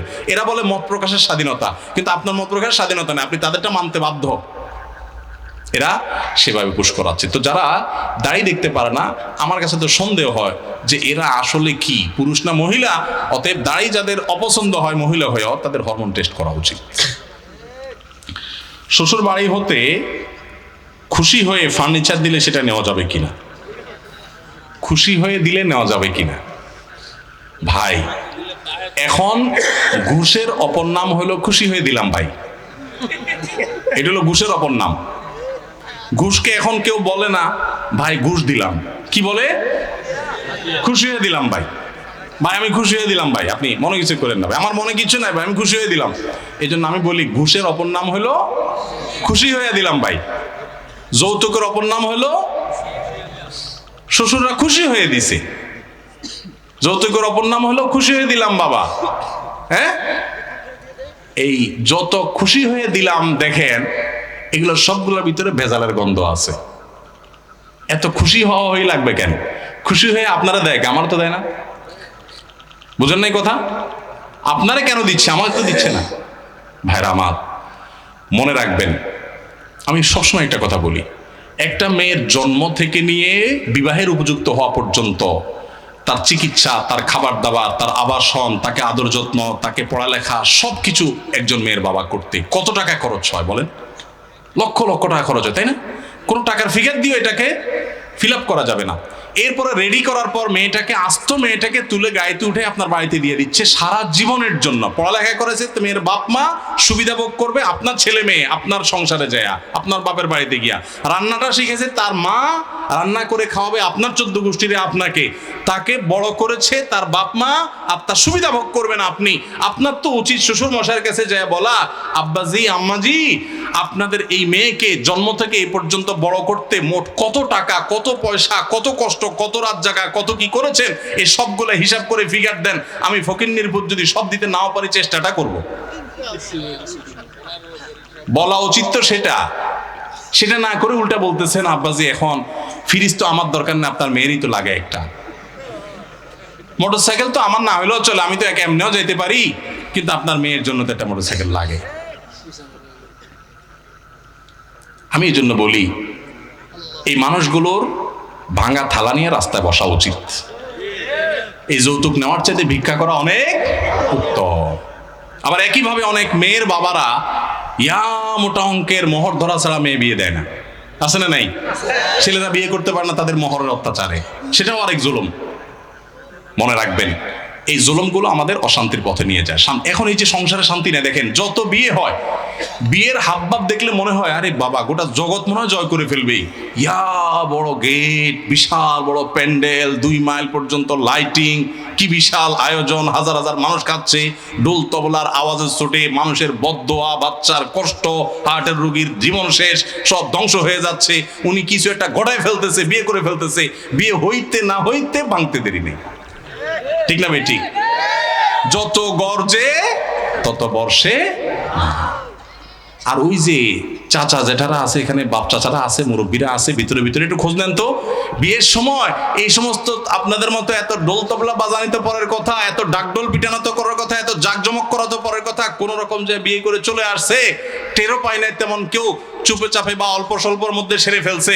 কিন্তু চাচির সাথে মহব্বত এত সত্য মাশাআল্লাহ, এত প্রগাঢ় যে আপনাদের ভালোবাসা যদি মেড ইন চায়না হয়, ওনাদেরটা মেড ইন জাপান। আল্লাহ তাআলা আমাদেরকে এই যৌতুকের অভিশাপ থেকে মুক্ত হওয়ার তৌফিক দান করুন। এই দেশ থেকে যৌতুকের এই অভিশাপকে ঝাঁটা মেরে বিদায় করেছেন ওলামায়ে কেরাম। আলেমদের অবদান অনেকেই খুঁজে পায় না। মসজিদ এবং মাহফিলগুলো থেকে যৌতুককে বিদায় করা হয়েছে। এখনো পর্যন্ত মাদক যতটা নিয়ন্ত্রণে আছে, তার সবচেয়ে বড় অবদান দেশে আলেমদের, আলহামদুলিল্লাহ। অতএব সমস্ত অন্যায় ছেড়ে দিবেন। বোনের সম্পদ না দিয়ে হজ করলে হজ হবে কিনা? বোনের সম্পদ না দিয়ে হজ করলে গাছের গোড়া কেটে আগায় পানি দেওয়ার মতো হবে। গোড়া কেটে আগায় পানি দিলে গাছের অনেক ফায়দা হবে না? ঠিক একইভাবে বোনের হক না দিয়া ওই টাকা দিয়ে হজ করলে তার হজের কোনো ফায়দা হবে না। বোনের হক দিয়ে দিবেন, ফুফুর হক দিয়ে দিবেন। বেশিরভাগ মানুষ বোনদের হক দেন না, ফুফুর হক দেন। অনেক নামাজি মানুষও আছে, এগুলো অবশ্য ডাইরেক্ট খায় না, একটু ঘুরে গাড়ায় খায়। ঘুরে গেড়ায় কিরকম? বোনদেরকে ডাইকা, বাপ মরার পর মা মরার পর ডাইকাই না, ভালো করে একটা রান্ধন দেয়। কারণ চিটার বাট পারলা তো, চিটারি বাট পাইতে কিছু পুঁজি লাগে, এটা একটা পুঁজি। ভালো করে একটা খাওন দাওন দেয়, বাগিনাদের আয়না, ভগ্নিপতির আয়না, ভগ্নিপতির দুইটা লুঙ্গি চকচকা, বোনদের দুইটা শাড়ি চকচকা সুন্দর, বাগিনাদেরকে হাদিয়া তোফা দিয়া এরপরে বলে এখন আব্বা তো চলে গেছেন, জমি জমা এগুলো তো রেখে গেছেন, তোমাদের বিয়ে সাজিতেও তো অনেক টাকা পয়সা খরচ হয়েছে, এখন তো তোমাদের ছেলে মেয়ে সামনে আসে, আল্লাহ বাঁচাইলে আমরা তো দেখমুই আসি, এখন জমি জমা এগুলোর পরে এখন তোমরা কি বলবা? কি বলে তখন মেয়েরা? বলবো থাক ভাই, মাত্রই তো খাইলো, তাই না? বলে থাক ভাই, আমাদের দায় দাবি না ভাই, আপনি খান। মুখ দিয়ে বলছে, মনের কষ্ট নিয়ে বাবার বিটা থেকে চলে গেছে। আবার নিতেও চায় না, কারণ নিলে এই অসভ্য সংস্কৃতি বলবে যে বাপের বাড়ির থেকে হক নিয়ে আসছে, তাহলে এই বাড়িতে আবার আসবে কেমনে? ঠিক না? আবার আসবে কেমনে? ভালো করে শুনে রাখেন, আপনার বোন আপনার বাবা মা মারা যাওয়ার পর তাদের সম্পদ থেকে যে হক পাবে, পাই পাই করে হিসেব করে এটা মূল্য বের করে তাদেরকে দিয়ে দিবেন। এরপরে তারা জমি নিয়ে বিক্রি করলে করবে, না করলে আপনি টাকা দিয়ে ন্যায্য মূল্য দিয়ে জমি রাখবেন, তাদেরকে খুশি মনে তাদের যা পাওনা সব দিবেন, এবং দেওয়ার পরে বলবেন, বোন খাড়াও, কথা এখনো শেষ হয় নাই, তুমি বাবার সম্পদে তোমার যা হক আছে এটা বুঝে পাইছো, তোমারটা তুমি নিছো। এর মানে এই না যে তোমার সাথে আমার সম্পর্ক শেষ হয়ে গেছে। ভাই বোনের সম্পর্ক কোনোদিন শেষ হওয়ার জিনিস না, মরণ পর্যন্ত থাকবে। এই বিটা তুমি আসবা, তোমার বিটায় আমি যাব, সারা জীবনের জন্য এটা তোমার বাড়ি, কারণ তোমার ভাইয়ের কাছে তুমি আসবা, রক্তের বন্ধন রক্ষা করা ফরজ, অতএব তুমি আসবা। সম্পদ আর হক নিয়ে গেছো দেখে সম্পর্ক থাকবে না তা না। এরকম যদি করতে পারেন তো আপনি মুসলমান, আর যদি সেটা না করতে না পারেন তাহলে আপনি পয়সার গোলাম, সম্পদের গোলাম, জমির গোলাম, এগুলো কিচ্ছু সাথে নিতে পারবেন না, কিন্তু এগুলোর পাপের বোঝা আপনাকে নিয়ে জাহান্নামে যেতে হবে। অতএব সাবধান থাকবো তো ইনশাআল্লাহ। বোনের হক দিবেন তো সবাই ইনশাআল্লাহ। আরে ভাই, বরকত দেওয়ার মালিক আল্লাহ। মানুষের হক মেরে ছেলে মেয়ের জন্য দিবেন, ওই ছেলে মেয়ে খয়রাত করতে পারে। আর মানুষের হক ঠিক মতো দিয়ে দেন, আল্লাহর উপর তাওয়াক্কুল করেন। আল্লাহ ছেলে মেয়েকে, আপনার সন্তানদেরকে এত দেওয়া দিবেন যে আপনি কল্পনা করতে পারবেন আপনার মৃত্যুর পর আরো ভালো থাকবে ইনশাআল্লাহ। সততার সাথে চলবো তো ইনশাআল্লাহ। সম্প্রতি এক বক্তা মাজারে গিয়ে পরীক্ষায় ভালো ফলাফলের জন্য ছাত্রদের জন্য আকুতি করেছেন এক পীর সাহেবের কাছে, ওনার ঈমান চলে গেছে কিনা। ভিডিওটা আমি দেখেছি, এটা নিয়ে অনেকেই ইতিমধ্যে কথাও বলেছেন, তারপর প্রশ্ন আসছে। দেখেন, খুবই দুঃখজনক, ভিডিওটা দেখার পর খুব খারাপ লাগলো যে একজন লেবাসধারী হুজুর কতটা মিসকিন হলে এরকম একটা মূর্খের মতো কাজ করতে পারে। যাই হোক, আল্লাহ তাআলা ওনাকে হেদায়েত দান করুন। কেউ আঘাতপ্রাপ্ত হোক সেটা তো উদ্দেশ্য না, কিন্তু সত্য তো বলতেই হবে। কোনো মানুষ যখন কবরে চলে যায়, তার কি পৃথিবীর কাউকে কোনো সাহায্য করার ক্ষমতা থাকে? মানুষ সাহায্য চাবে কার কাছে? আল্লাহর কাছে। এখন যদি বলা হয় যে খাজা বাবা বা অমুক কবরে শুয়ে আসো, এদের একটু পরীক্ষা ভালো ফলাফল করে দিও, তাহলে তো সে শিরিক করলো, ঈমান চলে যাওয়ার মতো বিষয়, বেঈমান হয়ে যাওয়ার মতো বিষয়। আল্লাহ তাআলা আমার এই ভাইকে তওবা করার তৌফিক নসিব করুন। আমিন। নবী সাল্লাল্লাহু আলাইহি ওয়াসাল্লাম বলেছেন, ওয়াইজা সাআলতা ফাসআলিল্লাহ ওয়াইজা ইসতাআনতা ফাসতাইন বিল্লাহ। যখন কিছু চাইবা তো আল্লাহর কাছে চাইবা, যখন সাহায্য চাইবা তখন আল্লাহর কাছে সাহায্য চাইবা। ইয়্যাকা না'বুদু ওয়া ইয়্যাকা নাস্তাইন, আল্লাহ শিখাইছেন আল্লাহ তোমারই ইবাদত করি আর তোমার কাছেই সাহায্য চাইও, মাজারওয়ালার কাছে না। আমার ছেলে মেয়ে, আমার সন্তান, কোনো কিছু দেওয়ার মালিক ওই মাজারওয়ালা না, দেওয়ার মালিক কে? আল্লাহ। সেদিন ব্রাহ্মণবাড়িয়া যাচ্ছি, যে 3-4 দিন আগের ঘটনা, এক প্রোগ্রামে। তো আমার পিছনের সিটে এক ইয়াং ছেলে বসছিল, আমি একটু ঘুমাইছিলাম। পরে উঠের পরে যখন নামতেছি তাড়াতাড়ি 2টা কলম নিয়ে আসছে। আমার আবার একটু কলম দরকার ছিল, কিছু একটু লিখবো, বক্তব্যের নোট করব, কলম পাচ্ছিলাম না পকেটে। তো সেই কলম ধরাতে আমি খুশি হয়ে গেছি। আমি চিন্তা করলাম, আরে আমি কি আল্লাহর ওলি হয়ে গেলাম নি কোনো, যে কলম দরকার, বেটা কলম ধরে বসে আছে সামনে। তখন সন্দেহ হলো 2টা ধরছে কে আবার। পরে দেখি আবার পুরান কলম সে ধরছে। আমি বললাম, কিরে বাবা? আমি হচ্ছে আমার গিফট করতেছে মনে হয়, আমার কলম দরকার এই টাইমে, আমার কারামত যায় এগুলো কিনা। পরে বলে যে না, আমার বোনের কালকে এসএসসি পরীক্ষা, একটু ফু দিয়ে দেন। তো আমি বললাম, শোনো, পরীক্ষা ভালো ফলাফলের জন্য ভালো করে পড়ালেখা করতে হবে, আল্লাহর কাছে দোয়া করতে হবে, সাহায্য চাইতে হবে। আমি দোয়া করে দিলাম, আল্লাহ তোমার বোনের ভালো ফলাফল দেখ, তাকে শরিয়া সম্মত চলার তৌফিক দান করো, দোয়া করে দিলাম। যাও। না হুজুর, একটু কলমটা ফু দিয়ে দেন। আমি কলম ফু দিলে কি লাভ হবে? আপনি একটু কুলফুল্লাহ পড়ে ফু দেন। ঠিক এই শব্দটা বলছে, আপনি কুলফুল্লাহ পড়ে ফু দেন। তো আমি কি আর করবো, বেচারা দেখি ছাড়ছে না, নাছর বান্দা। তো আমি কুলহুল্লাহ পড়েই ফু দিয়ে দিয়েছি ওর কথা অনুযায়ী, যে ওষুধ ওই লেখছে, প্রেসক্রিপশন ওই লেখছে, আমি শুধু ওষুধটা দিয়ে দিলাম। কি করব সেটাই লিখে দিছে ও, যে এটা বলে দেন। তো আমি কি করব, আমার ডিসপেন্সারি ম্যান বানাইছে আর ও ডাক্তার হয়েছে, বলে দিছে যে আপনি কুলহুল্লাহ পড়ে ফু দেন। তো আমি কুলহুল্লাহ পড়ে ফু দিয়ে দিছি। আমি এই জন্য প্রায় বলি, ফাঁকিবাজ পোলা পান সারা রাত টোটো করে ঘুরে বেড়াইছে, মোবাইল টিপি করছে, এটা সেটা করে বেড়াইছে। এখন পরীক্ষার আগ দিয়ে মাথা নড়ছে, হাই হাই কি করবো, এবার যায় হুজুর একটু ফু দিয়ে দেন, এটা দোয়া করে দেন। যারা দোয়া চায়, ফু চায়, সবাই যে ফাঁকিবাজ আমি তা বলতেছি না, কিন্তু ফাঁকিবাজ পোলাপানের মার্কা এটা। আর ভালো ছাত্র হলে, ভালো মানুষ হলে সে পড়ালেখা করবে, এরপর আল্লাহর কাছে দোয়া করবে, 2 রাকাত নামাজ পড়বে, চলে যাবে, শেষ। অতএব এই পরীক্ষায় ভালো ফলাফল বা অন্য কোনো কিছু, এগুলোর মালিক কে? আল্লাহ। আল্লাহর কাছে দোয়া করতে হবে। কোনো পীর বা কোনো মাজারে থাকা কোনো মানুষের ক্ষমতা নাই কোনো মানুষের পরীক্ষার ফলাফল নিয়ন্ত্রণ করা।